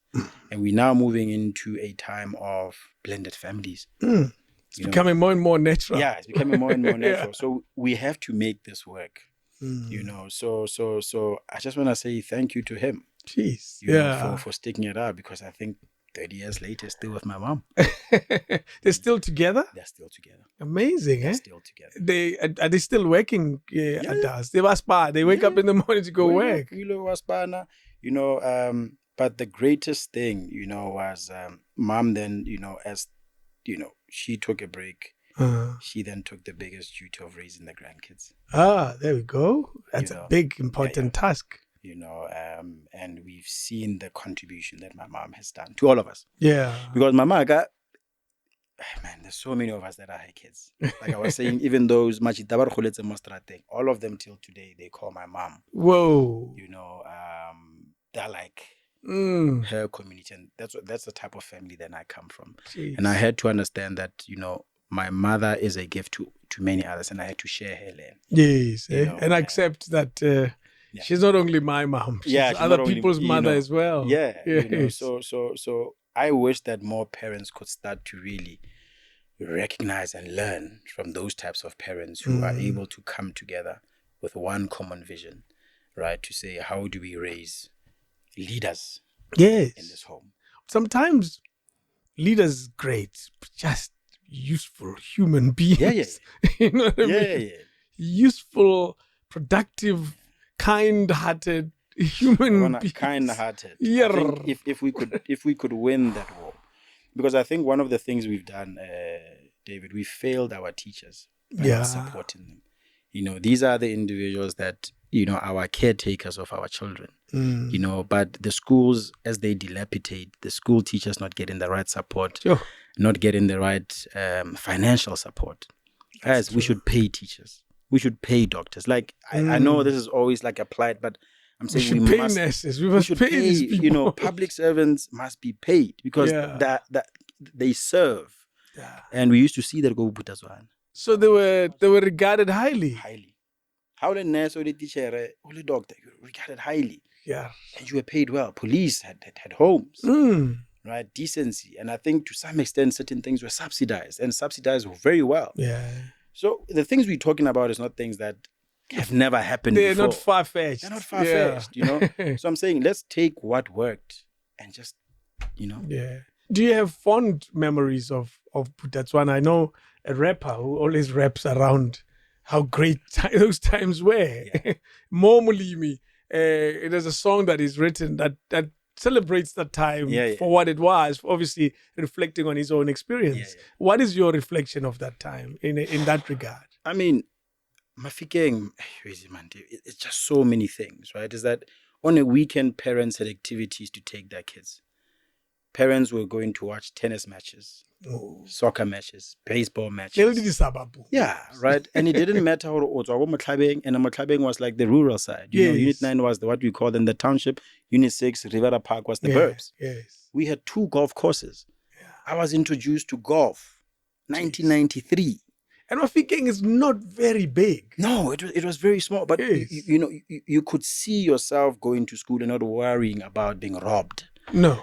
Right, but we used to go watch Bomojo, but Double HP. 1996, there was a show called Top of the Bob Pops called Maba, and that's where these guys were performing. Then, you met Botaso, right? Who then at the time became the hottest producers who then produced Motswako. Still hot. Then Bojeba still coming in, then Morafi coming in, Bomomuli, Mituksi coming in, and then Jeba then moving to Josie through Botaso, and then they built Lekoko. You know.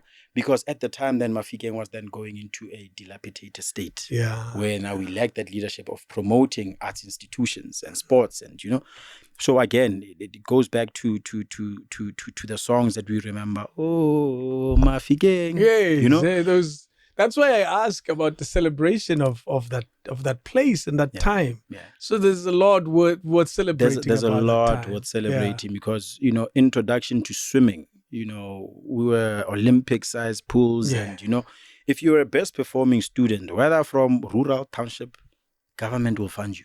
Yes, government will look for the best of the best and invest, and that culture doesn't seem to be happening with the current government. No. We let real talent just sit at home and not do anything. We have soccer legends. Why don't we have soccer clinics where they run them? These very legends. Yeah. Why aren't we opening and funding, but they did to have big schools in radio and podcasting and make it accessible? We're busy, man. Ne? We're busy, man. We're busy to solve a pothole. We are busy with the pothole. No, for sure. We are busy with pylons that fell in Pretoria. We're busy.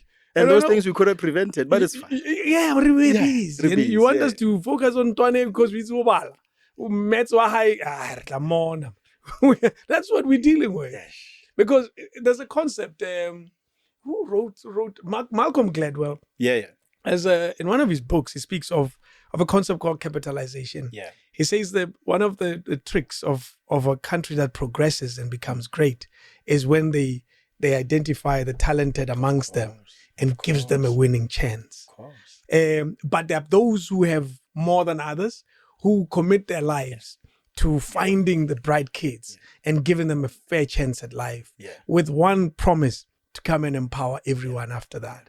It's our responsibility as a society to make sure that they get elevated to the heights that they're supposed to, because ultimately we all win. They're the ones who will start Tesla. They're the ones who will start Microsoft. But if we do nothing about them, it's our loss. It is. It is our loss. It is our greatest loss. And, I forgot the gentleman, but I think it was an interview. I think one of the, lecturers from one of the universities in Singapore talking about how Singapore became a winning nation that we know today. Yeah. And he said we had to look deep into ourselves and look for the right talent. And the right talent, what values do they carry? True. And the accountability of a leader who fails their own people, how we deal with them decisively. Jeez. So, and this is why we all then want to go and work over Singapore. And as Singapore is safe, it's so, and I think those principles in the research itself is there. You are right. Yes, we're busy to deal like a pothole. Pothole, pothole a problem. Yeah, pothole a problem. It keeps us busy. It needs meetings 365 days in a year. We are meeting to discuss the meeting. Yeah. that we're going to. And then the agenda points, Yeah. So I think it is now becoming more important to really start pushing out positive, uplifting content that will then shift the mindset of a young South African to say that we now need to start thinking differently. If you are talented, who are you? Even as businesses, we need to start identifying. Yeah, so there's some progress there. Yeah, there's some progress there. Let's help this guy. If I make an extra 500K, let's take that back into philanthropic ideologies. Where's the best talent in media, in health, in tech, and incubate those young people and run with them. Because I think we've moved into an economy where now it's us as businesses who are going to make the change that we want to see. Someone was asking, Thato, what drove you to want to start an academy where you are giving bursaries to youngsters from the township and expose them to gaming and animation? I said, I come from that. That's where you come from. Yeah. It was for free, man. I didn't have to pay for my acting classes. Yes. That which I have today, someone paid for, and it was state. Right? So my parents' hard work and the tax that they pay is supposed to ensure that it plants the seeds for the future that we all then want to see. It's incredible where we are. Yeah. What do you say while we are poking at the system? Yeah. About, and you said it's going to be a very saucy election. What do you say to young people who don't participate in politics? Because that is, whether you like it or not, at the heart of some of the problems we're having. Yeah. Where decisions could have been left, they became right because young people said, whatever. There's this saying, Warren Bennis, that, being a leader is synonymous with being yourself. It is yet that easy, but yet that difficult. So I think it is important for young people to understand the role that they play. I mean, you spoke about it in the times of when the ANC was coming up and all the other different political parties also at that time. It was the young minds that changed and influenced the impact that they wanted. 1976, it was also young people. True. So we need to understand our power. And I want to encourage young people to go out and vote. But also don't vote with a lot of noise in your... Really sit and analyze that which has been then sold to you. Yeah. And then be able to say, gents, as a group, who are we voting for? Who do we think will advance our cause? And also, what are some of the accountability measures? Should they fail to deliver on their word? Yeah. Because I think we lack accountability in this country also. We do, eh? And we need to start holding people accountable. Yeah. Because I was saying to someone that even small businesses are then forced to be corrupted. Not by choice, because there's no way. You know what I mean? And that's where we lose great ideas. Yeah. We've seen a lot of great business people who really come up with great ideas, but they don't get the right support because someone hamorate. Yes, imagine that. David, I'm like, you don't have to like. And David, you find he doesn't even know David. Yeah, who creates a mama. So I'm saying there's an opportunity for all of us to really change our attitudes around this economy called Africa, this economy called South Africa, this economy called African consciousness, this, African resourcing of skills. We really, really need to ensure that we are intentional about it. A school has been built here in Centurion, technical by AfriForum and the works. Hey, we can't fault them. No. Because they are saying that... You can't even... And I'm going to let you complete your thought. You can't even say anything about it. You can't. You can't. You shouldn't. You shouldn't. Yes. Because it's not that the resources are not there for you to do it. Yeah. Just do what you said you're going to do if you are put in the leadership role that you are put in. And, to be honest, it is not easy. And, man, it is not easy. Yeah. It's easier said than done. That's true. But we are saying to young people that 2024 is your time to make that change. You said a statement. You said accountability is important. Yeah. I think part of what we should be saying, as someone that I know I'm going to vote, someone that I know you're going to vote, we should be saying to young people, you are also accountable. Yeah, you are. For the success and the failures of this country. Yeah. You have to answer, not necessarily to me, not necessarily to anybody else, but most likely to yourself. True. Or why is it that as a young person, you didn't see the need to make a difference in a country that you live in, and a country that you're going to write kwaito songs, piano songs about and complain and say, it's useless country. Yeah. And it's not a and yet useless country. you didn't take part in trying to fix it. You have to take part. Yeah. You have to take part. I was speaking at an event in Mafikeng last week, and I said to these youngsters that, guys, if you don't go into action, imagine a generator full of diesel. And it is there to give you power and electricity to be able to produce whatever product you produce. That's it. And you see it standing there, and you never go and switch it on. Yeah. It's always there. So you cannot then stand still and complain to say, but people don't like me. Man, just go into action. Yeah. Go into action. Produce. Young people, you have to take responsibility. They have to. It's that time. Yeah, it is that time. I didn't think our conversation would be this political. I didn't. I must admit. What brings up the consciousness in your mind? What is it about maybe it is our country or the people of our country that makes you? Because sometimes politics, they do. Realizing the challenges of our country can be quite tiring. Yeah. So what is it that makes you not only talk about it, but stand in front of young people and say, come on now? Growing up in a home where, background teaching. Yeah. You start to understand that you have a duty to ensure that the empowerment you have in your mind, the human resources and the skills, the education, it's an energy field. It's supposed to be passed on. And then you grow up in an environment like Botswana where you saw black leaders making decisions that were for the people. Yeah.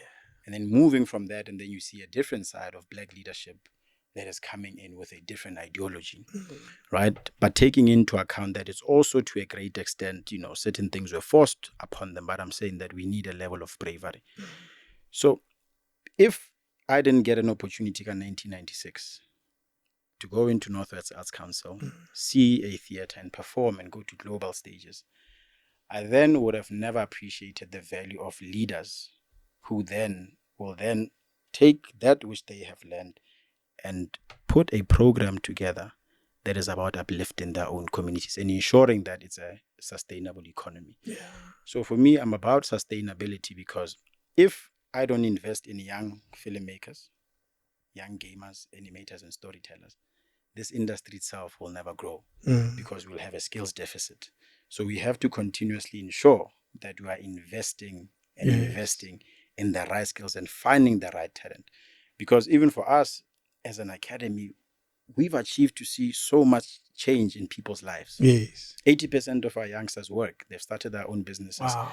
Others are DOP, cinematographers, photographers. Imagine that. 3 of them are even working in our business currently. Right? So we're now starting to see them coming and saying, I'm making an impact at home. I can now contribute to grocery. So cost of living isn't now as heavy on the parents. Yeah. So I am because someone gave me a chance, And one thing I want to say to all of our leaders is that the illiterate of the future are not those who cannot read or write, but those who cannot learn and relearn. So we've come to a point where we need to unlearn a lot of things, so that we can then build a new culture of the South Africa that we want. Because having traveled the world, you start to understand. I mean, I went to Ghana and I was amazed. I was listening to a radio show and this guy was giving a history of colonialism. No music for 50 minutes straight. Wow, non-stop. And I understood that that's why these guys know who they are. Yeah. Because the content that they listen to isn't the noise about things that are not nation building. No.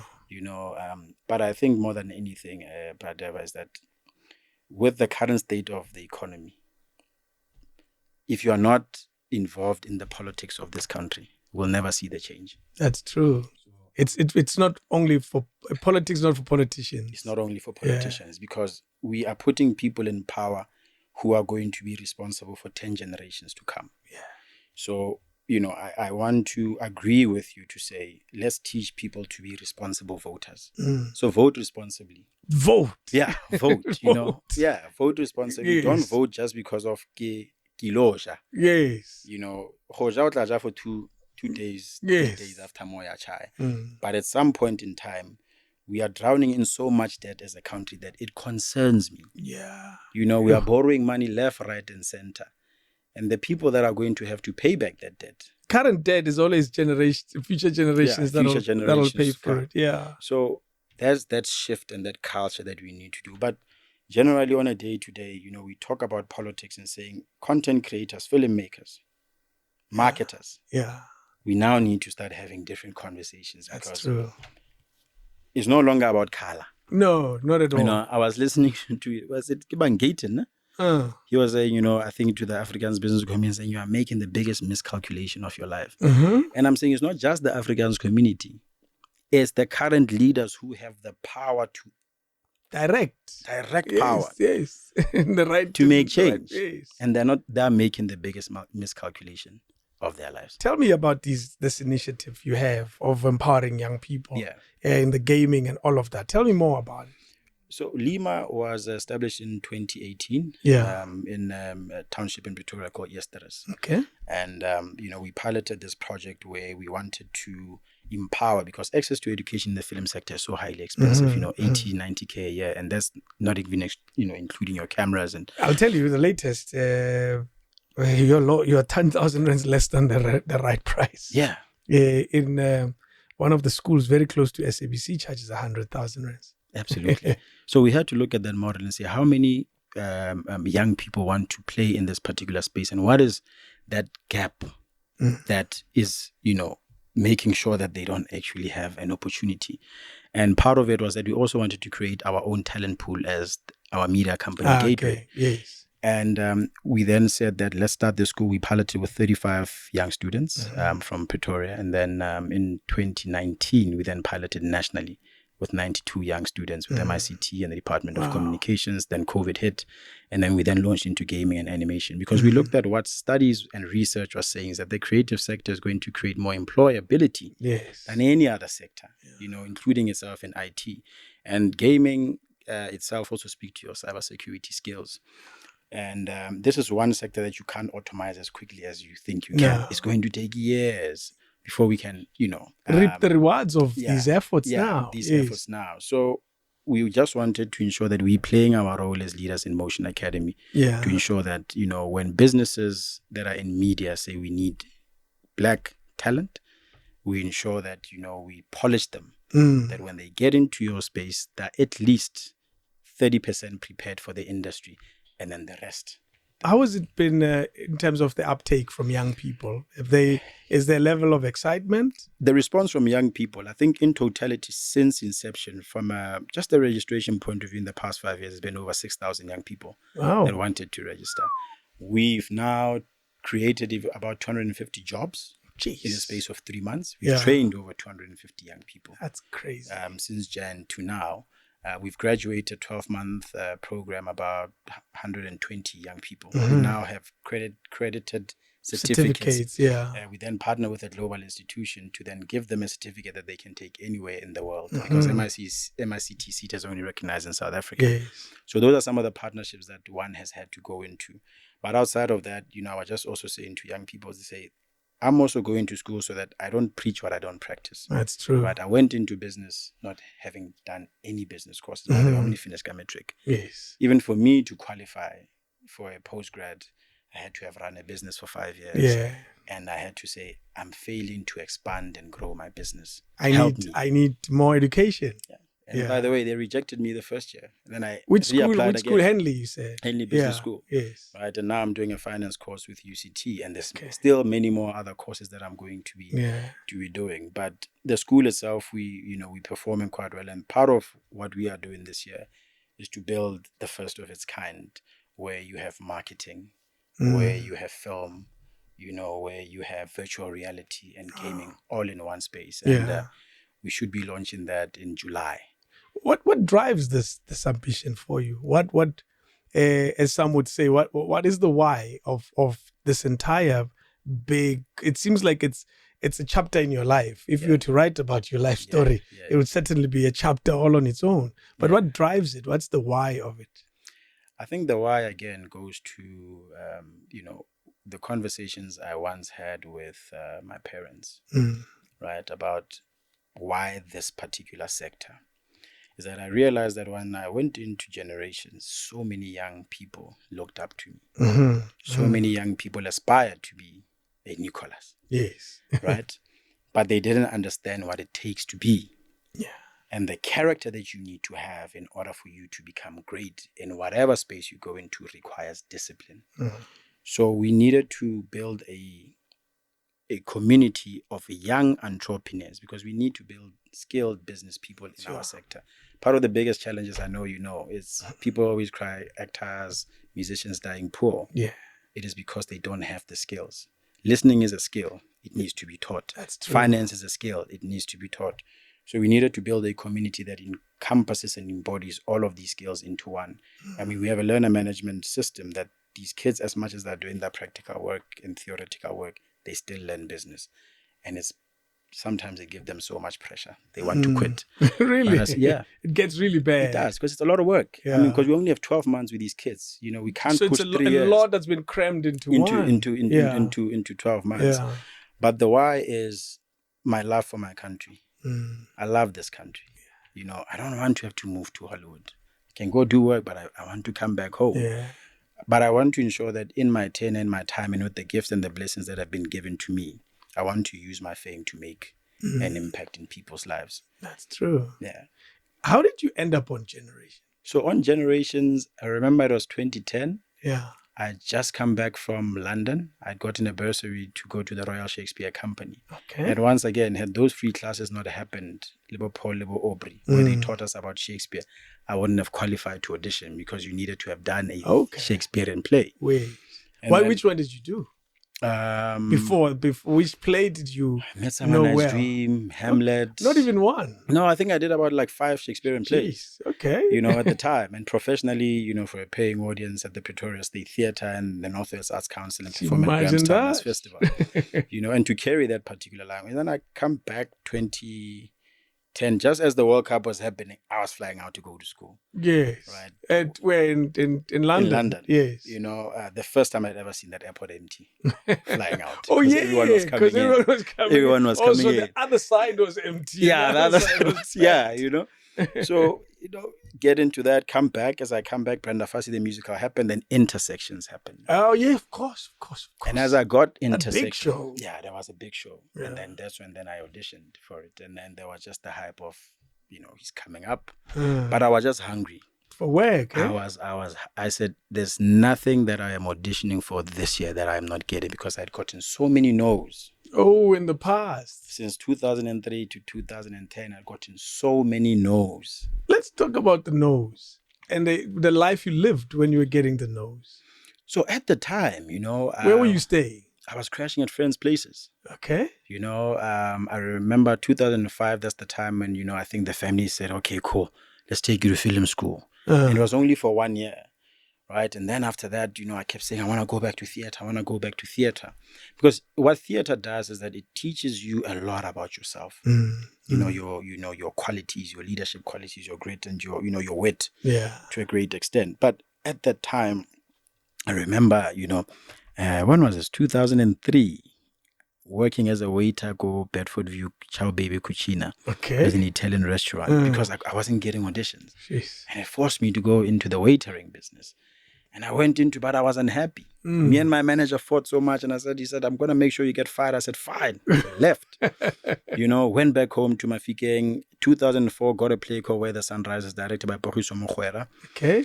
So then that kept me at least. Was it only alive. Playing in It toured around South Africa. Okay, all right. Which was a play about the Botswanas and how they came to be. Yeah.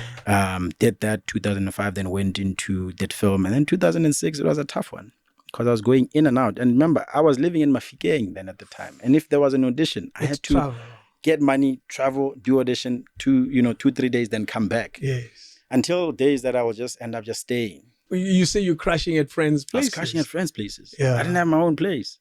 Well, you couldn't have. Yeah, I couldn't have. You were broke. Yeah, at the time. Yes. And, you want to call dad for money, but my pride said no. Yeah. You want to call the parents, mama, but my pride just said no. I said, I'm going to make it. I'm going to prove to these parents that have said that I'll never succeed in this sector. Yes. And I did that. Yeah. You know, and I did that, and I think it gave them a great appreciation of that. When I said, "Ke ngwana lona." These are the values that you taught me to fight for that which I believe in. Yeah. So don't be shocked when I'm this behaving this is particular way. happening. Exactly. You know, because failure was not an option for me. Yeah. Yeah, it wasn't an option for me. Film school. Why was it only a year? Film school was also just a year because of the financing behind it, right? Which one was it? I went to, it was called L&B. It was in Centurion. There was a time where L&B was a big deal. Yeah, you know, and then I did that. Then it was bought then by Demelin. Yes. So it wasn't meant to be just 1 year. It was meant to be longer than that. 3 years. Yeah. But also then I was inconsistent because theater plays will rock up and then I'll do it. You'll go gig. Know? And then they're like, Chief, come on. It's not gonna work. It's not gonna work. You either choose one or the other. Yeah, I either choose, and I said no, it's fine. I'll take the certificate. It's okay. Yeah, and then I'll focus on my theater career. Jeez. And I think 2006 that's when it started to build. I did a play called Township Stories Relativity. You know, and I think a lot of people must actually even try to find that script and read it, and it really speaks about the challenges we see today in our townships and why we need to intervene and ensure that kids have something to do after school. Did that, toured London, Scotland, Manchester, the whole of UK. Jeez. And it opened my eyes because it was the first time I ever did an actual acting class in Scotland. You know, I taught there. But, you know, and I'm meeting different cultures, you know, people from Jamaica, you know. And then from there, you know, it just kind of like spiraled, and then did The Suitcase with James Ngobo. Went to Sweden, Silent Voice, and then, you know, went to Senegal, traveled the rest of South Africa, and then headed up into 2010. And the rest is what everyone kind of like will know, you know. Nomvet. Yeah, you know, Nicholas Nomvet. And I won't lie, the generations really did pivot and, you know, get me into the spaces. That's what that show does, doesn't it? It was a monster at the time. Yes. You know, and 2013, 2014, obviously the mass strike happens. Then it forced one to open. Were you part of the mass strike? Yeah. Yes. You were part of the Tami and all the rest of them. Yeah. You know, but it was a necessary call. That WhatsApp group. Yeah, you know, it was you know, which we still have till today. Yes, you know? That Tami makes reference to the WhatsApp group. It's still there. You know, it's still there because I think part of it was that, you know, you have to look at the US today sits at 14 trillion because of the right policies. There's guilds for actors, for writers, for crew. And those particular policies enable this industry to thrive. And we wanted just to say that let's let an industry thrive. Let's rid away with the old policies and let's get with the times. We've spoken about those policies in here. In these conversations that I have with actors, what is your interpretation of the policies from where you sit as a fellow actor, as one who is not only just an actor, but clearly an activist in the space? And I say this because you lost a job because you were fighting for those rights. So how do you interpret those policies that should be implemented in looking after the sector and the people who play a role in it? I think the way we look at every single sector in this country, where there are regulations that ensure that fair practice is practiced all around. Our sector doesn't apply to fair practice rule. Is that I can wake up tomorrow as a producer and fire you without any consequence, right? Now, we need to say that if that becomes the conversation. I was having a conversation with a fellow producer who then says that, you know, now if I had that power, I would just fire an actor. I said, but that doesn't sound like a good business decision. Because I've heard of big banks, big telcos, you know, saying that this guy performs and he gives us the results that we intend to get at the end of the year as a business. It's not about liking people. No.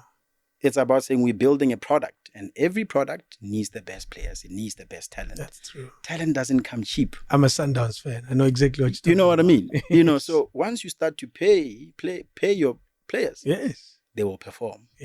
Some years, you know, but we are saying that regulated so that we are able to see growth. You know, we can't run the acting industry, you know, the creative industry like how we are running our soccer in this country. We keep firing coaches.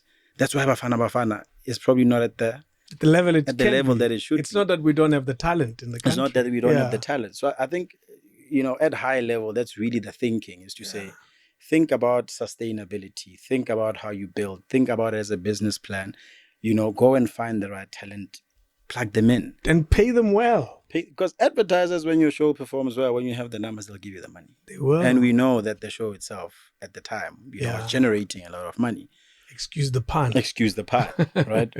And it was called generations. Yeah. You don't build generational wealth when you are making such decisions and allowing such policies to thrive. Do you think the industry is still designed such that it looks after the few? And it was. And is it still the same now? It's still the same. It's the same policies from the 70s and the 80s that are still being applied. The royalty structure, collapsing of the unions, right? Because then we don't want accountability. That's why, we need to start talking about what accountability does. It ensures that also producers, when they're given money, that they actually spend it on the actual show. Because there's been a lot of other cases of people just, not using the money for the right reasons. However, if I blow the money on a fancy car, and I've used this before, I know. Just bear with me. I'll always stretch this. If I use the money on a fancy car, it's my business. Yeah. It's my idea. Yeah. It's not yours. Yeah. You're an employee. Yeah. If you're not happy, fire. Sure. There's that attitude. Sure. If I remember I owned a shop in Mamelodi once, and I sponsored some marathon. Yeah. To try to market the business. And I overheard some of the employees they were sponsoring the marathon. Yeah. And I remember thinking, I'm trying to get customers to the shop. Yeah. So we keep your job. Yeah. You know what I mean? So the business, the decisions of the business still remain with the guy who came up with the idea. So, what I like about the conversations you always have is that you always do play a sober devil's advocate. And it is important to have the conversation of business and talent. Because, so let's think about it this way. If I'm running a business, do I want the best talent? That's a tick. Right? The market is growing, so it means more competition. Now, do I want to retain my talent? Yes. Because the markets will then start to become more attractive. Now, what happens to my business if I continuously am changing the talent? It makes your business a bit shaky. Absolutely. It loses also institutional memory. There's a lot of loss. There's a lot of loss. So if we then as business could then strike a sober balance, I think that's where we're not saying that just pay for the sake of paying. We are saying that pay with good terms and references in your contracts with the person that you are acquiring the services from. Yeah. Because I'm rendering a service. I have invested since 1996 to date to renegotiate your skills and all of that. There should be rates that say that, a particular, like players, we know Dr. Kumalo at a particular level. He's at a particular level. So I'm saying if we don't treat our industry in that manner, it will become stagnant. It won't grow. Now you have streamers coming into the country. It changes the game. It's changed the game, and they pay quite well. There's that Netflix and all these Amazon. And I was having a conversation with one of the broadcasters. So they brought their whole team. A local broadcaster. Yeah, local broadcaster. So Henley sometimes calls me in to do lectures and facilitate on the business of filmmaking. Yeah. And part of the conversation that we're having with one of these broadcasters say that you need to adapt. Don't make the mistake that your competitors made years ago. Yes, you can become a big player. Yes. Arsenal has showed us. You can be big and still fail. And then now for you to come back, it's a lot of work. So do you really want to go through that particular pain? Yeah. So it is your duty as a broadcaster to care about your talent. It is your duty as the producer to care about your talent. Yes, you are absolutely right. I have invested into my two businesses. Gateway and Lima, I invested 10 years. Gateway is turning 10 years this year. Jeez. It's been a painful journey. Yeah. I've lost more than I've made. It's always the case, isn't it? With Lima, the same. I've lost more than I've made.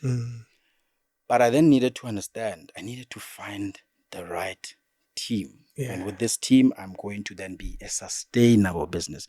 Because how many productions can we talk about today that have failed? Yeah. They're no longer getting productions as they used to. There are many. And I always want to say that to producers, think about a world where you don't exist. Yeah.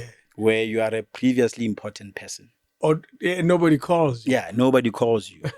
Because if we continue with that narrative, history has shown us those types of leaders never succeed. Those types of leaders don't want to change, don't want to transform, adapt with the times. Will find themselves in the doghouse. Is it out of production houses of the past 20 years who you've worked with, some you've seen from a distance?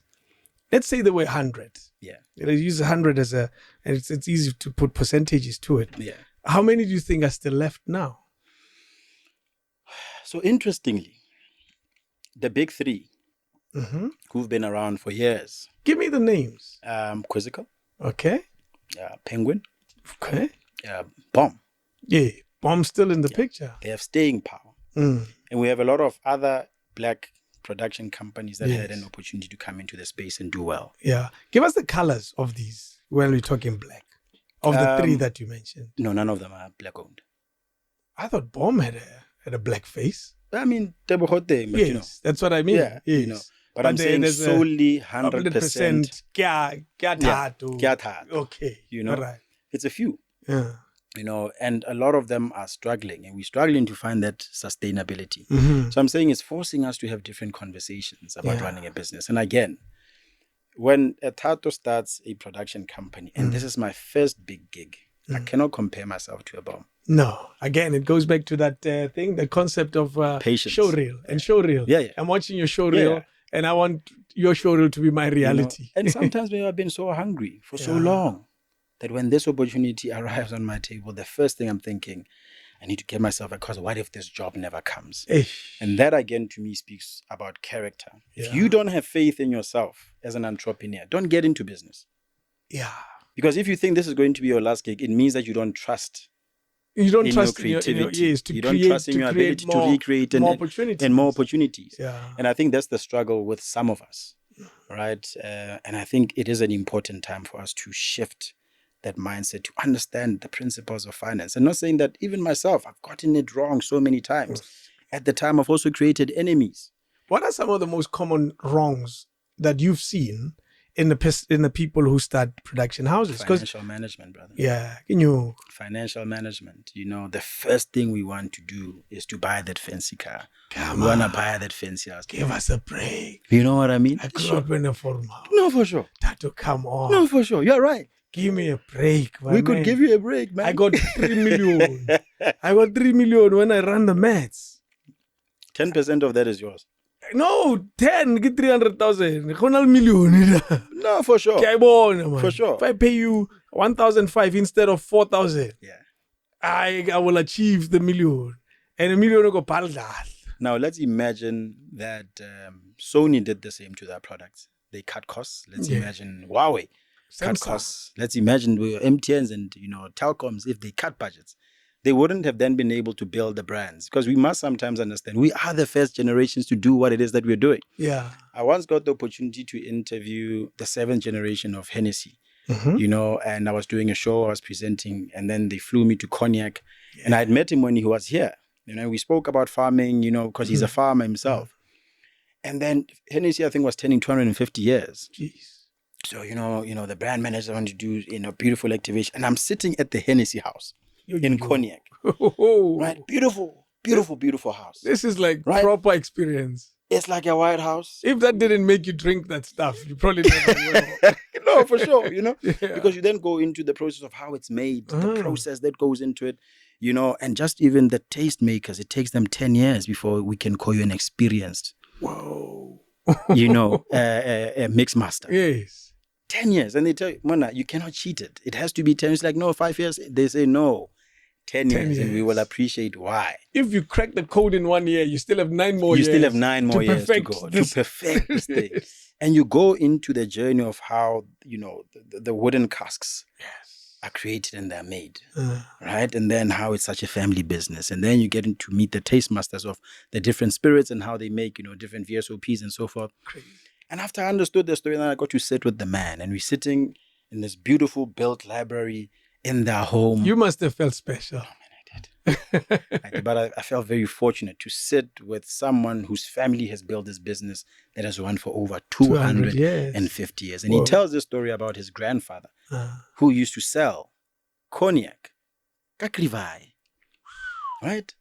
And he says that had he not then had the will, the patience and the understanding that he wouldn't then be the one who's going to reap the benefits, I wouldn't be sitting here with you. Yeah. This business wouldn't be the global business that it is.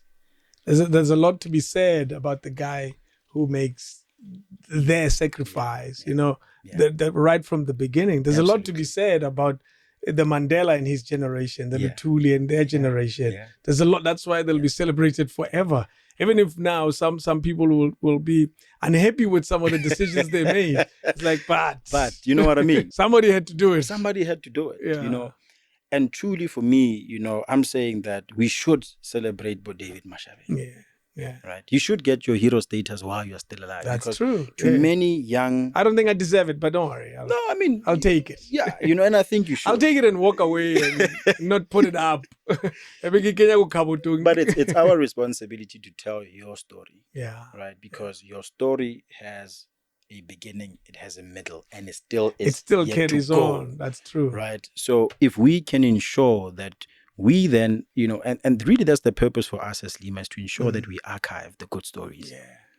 Is to give that kid from Gokasi, from the rural area, a camera and teach them how to tell a story and say, go find that product. And that product must be rich with African knowledge. Yeah. Right? And you profile these African historians and creatives and just put them on a platform called social media, television, or a tape or a CD, and then get your people to come and watch and understand that it takes will, it takes grit, it takes you to go into action, it takes faith for you to build a solid business. It's incredible. I love the effort, I must tell you, about the story of cognac. Do you drink it? No.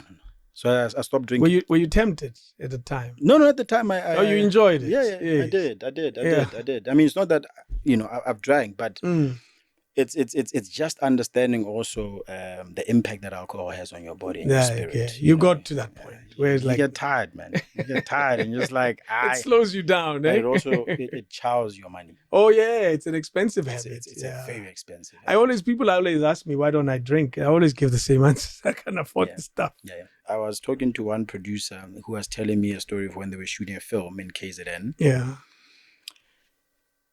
First night, everybody got drunk. Oh boy. The first day of set. Before they shot. When they arrived. People were 3 hours late. Crew. Oh, it's a we are happy to be here. We are doing this thing. And they lost 3 hours in a day. You know what 3 hours is. It costs money. It costs a lot of money. Yes. So those are some of the consequences of alcohol and indulging in an irresponsible way. Yeah. I'm not saying people mustn't drink. You can drink.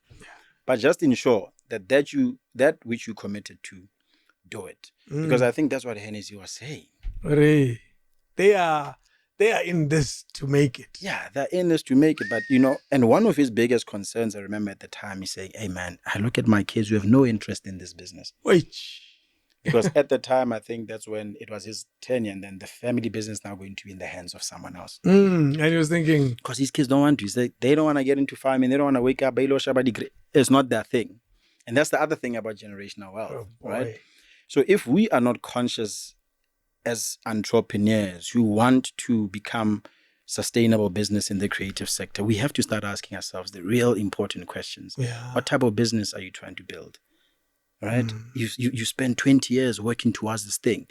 Because for me, I've been an actor for more than 15, 17 years, but I've never been a businessman for that long. So I must appreciate that I'm only starting out. True. Right? Someone was asking, have you ever gotten a salary from your business? I said, no, I've only gotten money for services I rendered as a director. Yes. Okay. There's a project, and then there's on the budget. There's a line item with your name on it. But the monies that we made as a business, I've always reinvested in ideas. Yeah. I'm one of those guys that, we've started so many things, and we piloted ideas. Pilot can be costly, eh? And my team used to think, but we're not making money. I said, I'm not in the business now of making money. I'm in the business now of learning how to make sustainable money. Yeah. So it's going to take me some time. I mean, we launched events, Bomozwako Fest, the one night only. We did campaigns with big brands. And everyone was expecting me to drive the big fancy cars. Everyone expected me to have a double story house. They come to me and say, you know, and because it's in a flat, I was paying rent at 5,000 for 3 years. Yeah. But the money itself was good because there are conversations I had to have with myself.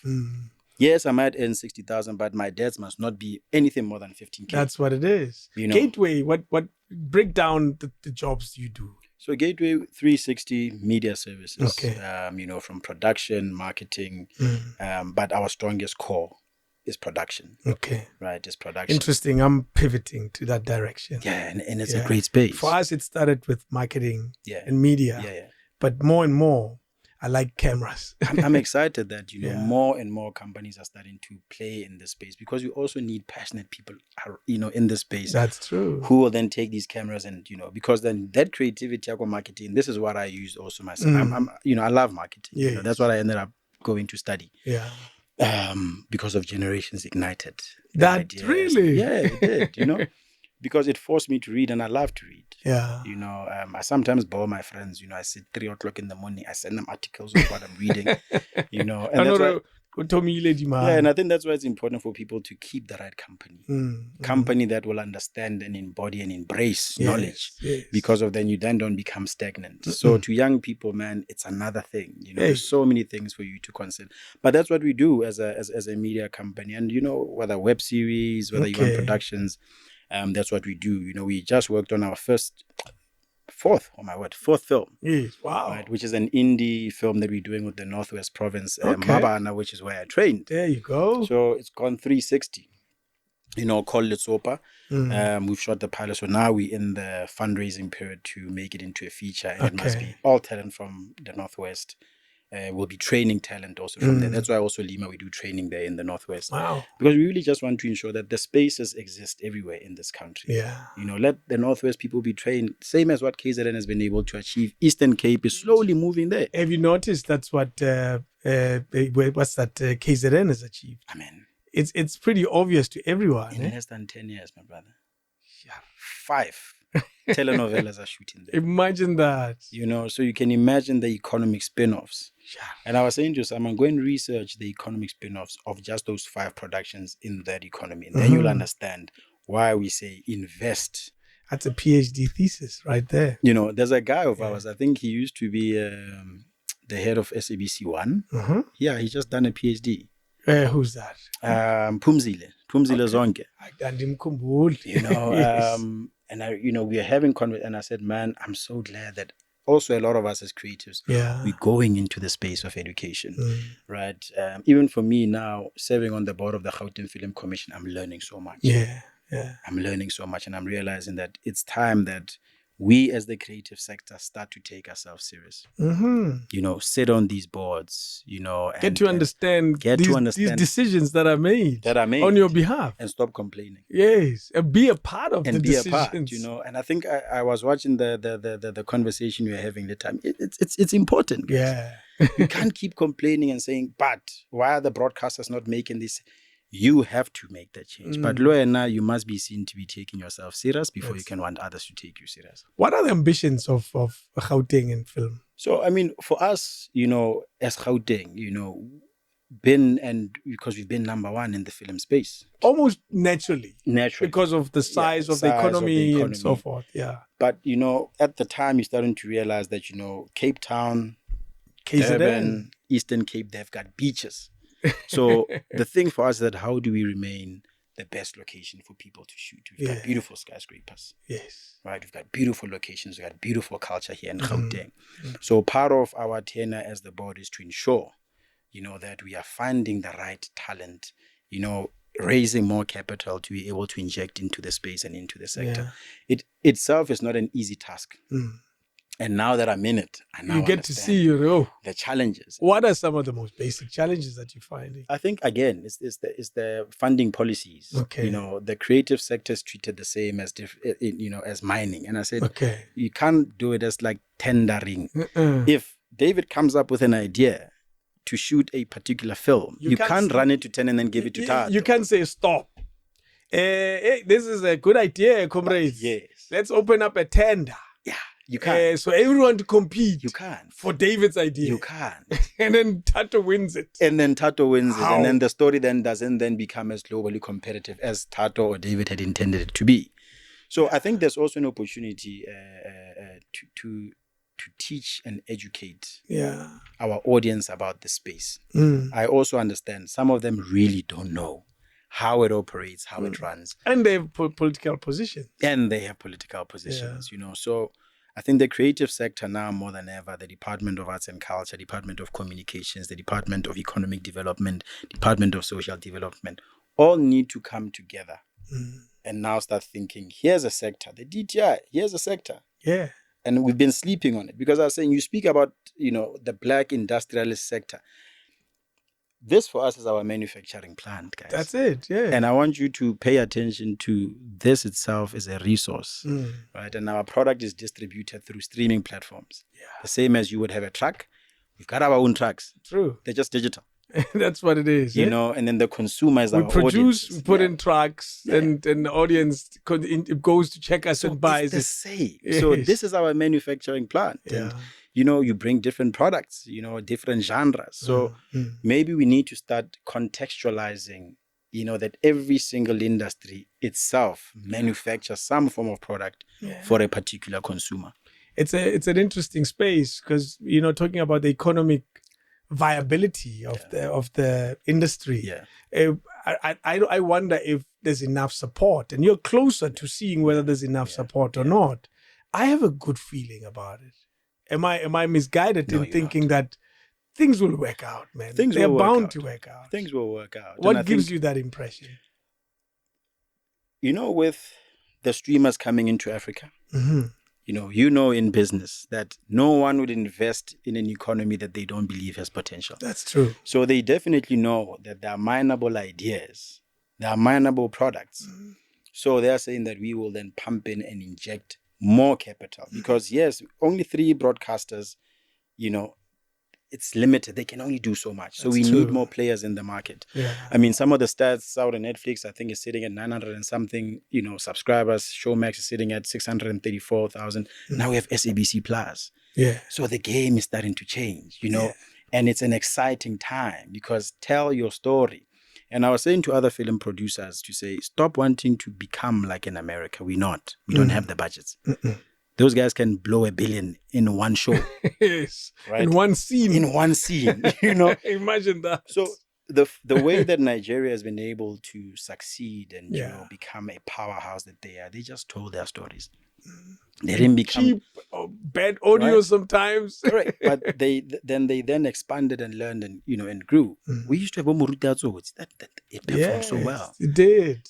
So I'm saying to content creators, just go out and shoot. Forget about all, the other aesthetics. The fancy stuff. Yeah. Shoot. If your story itself is beautiful, we will follow.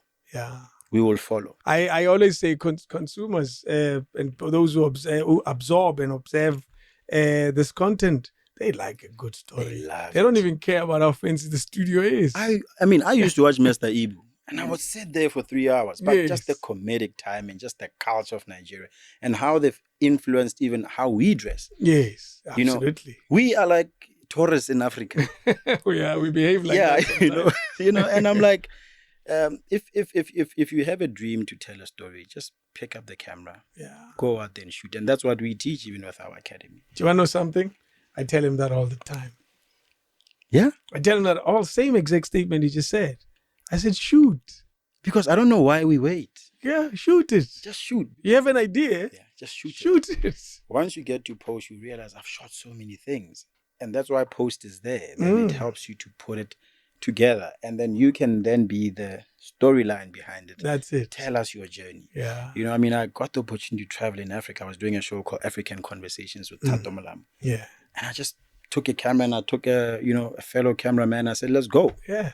And that content itself is still sitting, but I find it more relevant today to now release it. And this was 5 years ago. Amazing, eh? We got to meet the likes of Jocelyn Dumas, Juliet Ibrahim, where we're now also working on a film between Ghana and South Africa, possibly Nigeria. I beat myself up because I had a similar idea, but with different intentions. Because of my love and passion for soul and R&B, I wanted to go to the States and sit in front of your Aretha Franklin at the time, and sit in front of your Anita Baker. I don't know why I haven't done that. I pray that you do it now, my brother. Yeah, I should. I don't know why I haven't done it. I'll admit. I think I have no reason why I haven't done it. Sometimes it's the timing. Yeah. Sometimes it's the timing. That's true. And I think because, you've built your name now. I've done this. Yeah. I do this now. It's easy to bring it into this. It's easier now to bring it into the story. And I guess that's the power of content. We keep forgetting. It is. We say it's the new oil, but it's always been the oil. I say so. Yes. Because again, I'm a fan of jazz. I love it, because okay. And that music, that melody, I've always said, I wish someone could create a platform. I wish you could even create jazz nights here. Right? And they don't need to be like, even if it's just 10, 20 people where you just come to and listen to the music. And listen to the music. We record the audio, we throw it out there. And we throw it out there, because I was saying that there's no platforms again for jazz anymore. I don't know where to find jazz right now. At some point, there was a venue in town. What was it again? The Orbit. The Orbit. Yes. Yeah. It became something else, and then it's no longer there for what I had. And that was a cool venue. I enjoyed it. I remember I saw it's a lot of artists I saw at the Orbit, Yeah. So you're saying the prospects of the economy of the film industry is good. It is. Where we're going is not as bad as where we are. It's not as bad and gloomy as, That's why sometimes I say to people, stop listening to negative news. Yeah. Sometimes just switch off the radio, switch off TV. If you want to listen to radio, listen to radio that gives you good content, good music, a good feeling. Because when you lose that level of hope, then you lose your greatness in creativity. Yeah. So take the time to just spend time with yourself. And then, because we all have these cameras and they're 4K on our phones. Yeah, man. Hey. Filmmaking has been simplified. You carry it on a day-to-day basis. The most important tool of filmmaking is in your pocket. Is in your pocket. I mean, we once produced a music video by Annen Defunk called Rubber Stamp. We went to Mafikeng. Right, he's from Mafikeng. Him and Jeb are born in the same hospital, best of friends. Yes. We get to Maftown, our camera decides it's not working. Bad. And now we in George, we can't go, we in Maftown, we can't rent it out. And my DOP, we used the Samsung S10. And short. Yeah, and that music video, you can find it now. It's on YouTube, MTV, Channel O. You didn't even have to say this was shot on the S10. So and it's that again, is that if we can help our young people just to believe in themselves, to say, just do it, man. Hey, it sounds easy. You know that. No, it does. Yeah. Until when the sleepless nights come. Yes. But also, I always think that the first step is always the most challenging. It is. But once you make the first step, it becomes easier and easier to make more steps. It's the same as running. Yes. I mean, I know that if I haven't, run for like 2 years, the moment everything is. But then I start to push and I just keep going. In no time, you can't wait to go run. And I think we undermine the power for how powerful our minds are. Yeah. There's something to be said about that. I keep saying, watch The Matrix. That's like my all-time favorite film. Yes. About a man on a journey. Yeah. A man who's trapped in a system. And they're saying that this system is not allowing you to be who you are meant to be. Yeah. To live your greatest purpose, to be the hero that you intended to be. Jeez. And I want to encourage guys, I say, believe in yourself. It is there. That fire, that there spark. Is something in there. There's something in there, I always say a plug. It just needs to be switched on and something plugged on. And then something plugged on and you move. But when you look at the creative sector now as it sits, there's a lot more platforms requiring content. That's why in podcasts now are getting commissioned or licensed to say, hey, content, I've had a few calls. Yeah, you know what I mean? People are saying, hey man, we want some of the stuff you've already done. Absolutely. Yeah. Because even for me now, I watch more podcasts than I actually watch traditional television. Yes. I remember one meeting with Monde Twale. He said, we're no longer competing with other traditional broadcasters. We're competing with YouTubers. Like, imagine that. The market is there. When did we think social media will ever threaten television? And now it is. You look at TikTok, what people are doing on TikTok, creating content, getting paid for it. So I think, again, it speaks to that potential, that possibility that is there. I think sometimes we just get clouded in the noise. of all the bad things happening in South Africa. Everyone is running on this Thabo Bester. Hey, man. I'm saying there's a movie. There's a movie there. Interesting. My last tweet is exactly that. I said, kind of what are we naming this Thabo Bester? Clearly there's a movie here. It's pretty obvious. But even I was asking someone, let's think about it, man. Even what happened at the national shutdown, what happened going Tantlalaks, that itself is a movie. You know what I mean? Julius Malema as a leader who's saying that we are going to shut down the country. It's a movie. It's a movie. Even your next door neighbor, that timer who owns a shop, or a mechanic. There's so many stories around you. All it just needs is for you to have an authentic idea. Yeah. And just run and have a conversation with someone. Somebody... Just to answer the question, what do we call this movie? Some of the ideas are so terrible. Babarile. Thabo the best. Thabo the best. Thabo the best. The names, I probably got a good 500 or 50 names. But all of this, like, wait, we're not thinking. Yeah. Bonnie and Clyde, the South African edition. Come on. Those are some of the names that came out of that. And I think that there's just so much. But I like that, social media even allows us to have those conversations. You know what I mean? You can just throw it out to them and say, guys, and get it engaging. But what you've also done is that you've ignited the spirit of storytelling. That's it. And I can tell you almost for certain, if we were able to have Senzo Meiwa's one on Netflix. What a beautiful told story, man. Exactly. Yeah. The Thabo Bester story is coming. Yeah, it's coming. It's not even, it's full of too many twists. No, it is. For it not to be a story. It's the perfect recipe for a winning story. Yeah. And it's written imo Twitter. The storyline is broken down. It's on Twitter. Whenever fella wakena, fella molosa, fella check a timeline. Or Abaya Tanzania. Abaya Tanzania, But I think sometimes it's just that with filmmakers, we always are waiting for funding. And I'm saying, man, it says also something about you when you as an entrepreneur cannot pull a favor. True. Without having the money conversation first. Yeah. So it forces you to start thinking how to learn how to collaborate. Collaboration is important, because it breeds innovation. So let's learn to work together. As filmmakers, we have cameras, we have equipment. Let's shoot something. Let's shoot something.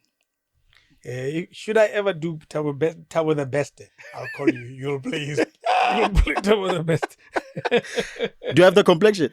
You don't know. We'll make it. We'll fix it in post. No. You have the the round shaped face. Yeah, I don't know. We can always fix it in post. So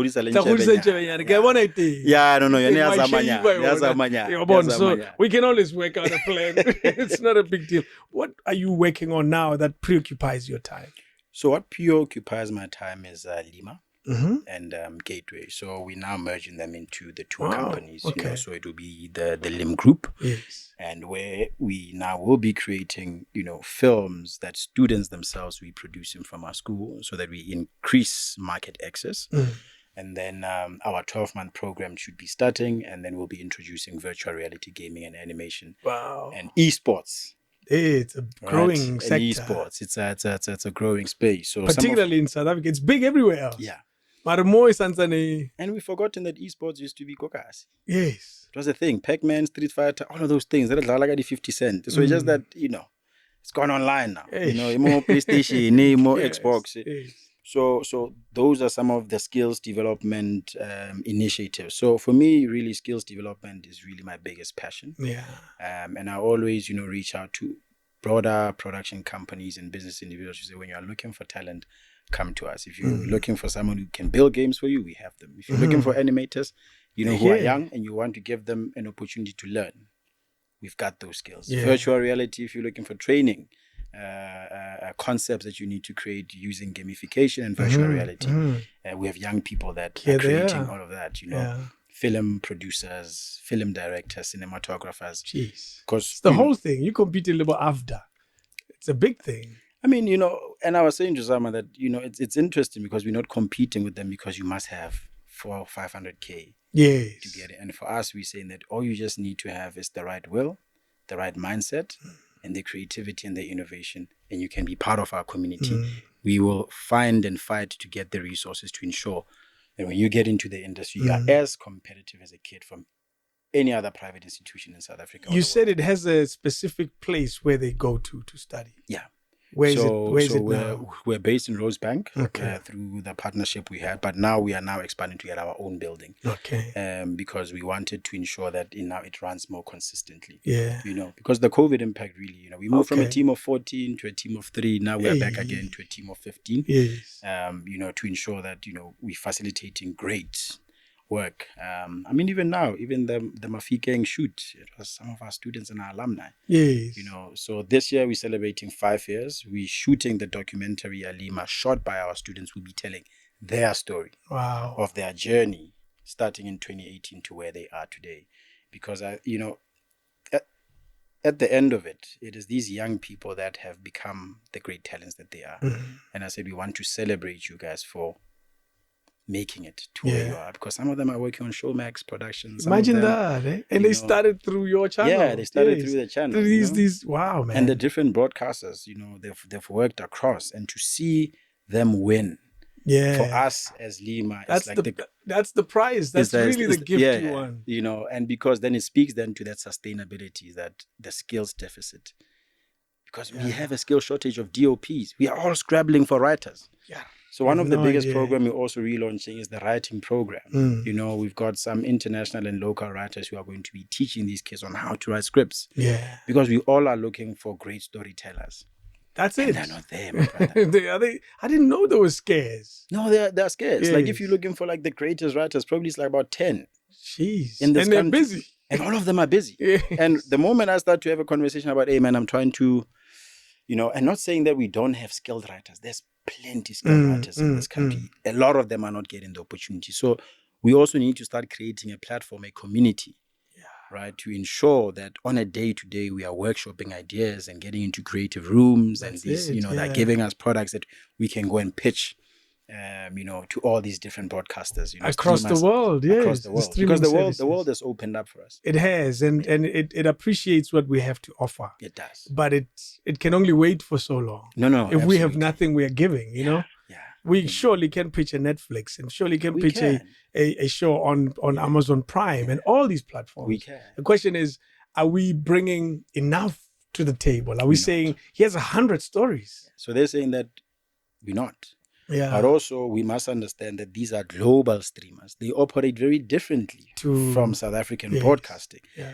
The level of standard that they are looking for in the majority, it's a very few that have worked on professional sets. That's true. So now when they say this is the quality we are looking for, again, it is the same challenge of skills. Yeah. It is the same challenge of, storytelling that can be globally attractive, because we are saying that Netflix is global. Amazon is global. Disney is global. So you got to play at that level. So they're saying, Africa, what do you have to offer? Yeah. The one thing I loved when I was in Nigeria, when I was in Ghana, when I was in Senegal, these kids always have a camera on them and they are shooting, my brother. Yeah. And they are shooting. You can spend an entire day in South Africa and not see a kid and not see a kid shooting anything. Yeah. So if we can win that fight in collaboration, because also I believe so much in collaboration. I know that we can't win this alone. No, never. That's why I was saying to someone, but you are competing with after what talent. I said, I'm not competing, I'm complementing. That's true. So, let's not always say that people are competing. Yes, yeah. If I see someone, even now, we're at the level where we are licensing the brand. If you want to own a Lima school, because we've invested in the brand, we've got the curriculum, all of that is there. Open it in Limpopo, open it in the Northwest. KZN, open it everywhere. Yes. Because the time is now. Yeah. And we are saying, young people, we are giving you the opportunity to shine. Because all the sponsors that have partnered, from NAVF, RMA, Standard Bank, everyone that has contributed a cent, I want to say to them that you've made the best investments of your life, because when you see what these kids have achieved, it's beyond what we've done. Now we're just creating a platform. Yeah. The rest is that journey. Now get Raba together. I made you. Because we didn't. You gave them. We just you gave them a room to make themselves. Yeah. The same as Linda, someone gave me a platform and I ensure that I run. And it's the same thing. I want to close it there. And I'll say this. I don't think we celebrate you enough.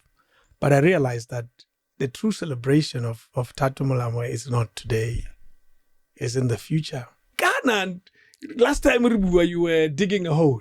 Did you, whatever happened to that hole? And whatever, it's a big tree that's bearing so many fruits. Because your current is so busy. And you're busy not because it's projects. You're busy because it's people's individual lives you're hoping to change. I met him. I was a little kid in Estress. And he came along, and now I work for a production in the States, in LA. If it wasn't for his work, life would have been very different. It is, and I want to thank the community, Mamelodi. They showed a lot of support. That's amazing. Community of Sosha, Mabopane, Pretoria as a whole, when we started. And they really, really embraced and embodied, because I said Pretoria is the melting pot, man. It's the capital, so much talent, so much in there that I think we've lost. And I think it deserved a school for its people. Right. And then we're able then to grow the space of film. That's why I got to be Dore. But for me, more importantly, Bram Davis, to say thank you. I think the time was right, because for me, I believe that we should give flowers to those that have achieved. That's true. And many might have whether differences with you or not, but you've done extremely well. You are one of the people that I myself looked up to. Wow. Right. So regardless be shy to say it, because I know a lot of us ego. In a lot of kawata. Because when young people are doing well in our space, for me, it's a beautiful thing. It is, because you are ensuring that families today are building generational wealth for themselves. That's what it is, I wish you well, Otiak. And let's save this date for 2 years from now. Unal pressure, no. So don't ignore that hole you dug. You need to go back and put a tree there. But there's fruits that thing. Accountability. You see what I mean? Me hold me accountable. Yes. I look forward to it. And I'm proud of your studies, man. When I enrolled for a master's degree, I was asked, why? You don't need this thing. You'll be shocked. I haven't, even now, one of my biggest preoccupation in my life is like, I need to study more. I need to go back and go study something else. Best investment you can ever make is personal development. That's what it is. And I encourage us to do it. They say the best investment in investing is investing in yourself. Get Thato Molamu. So, wow, man, this has been fun. It's very educational. And when demons are serious. I don't know for sure.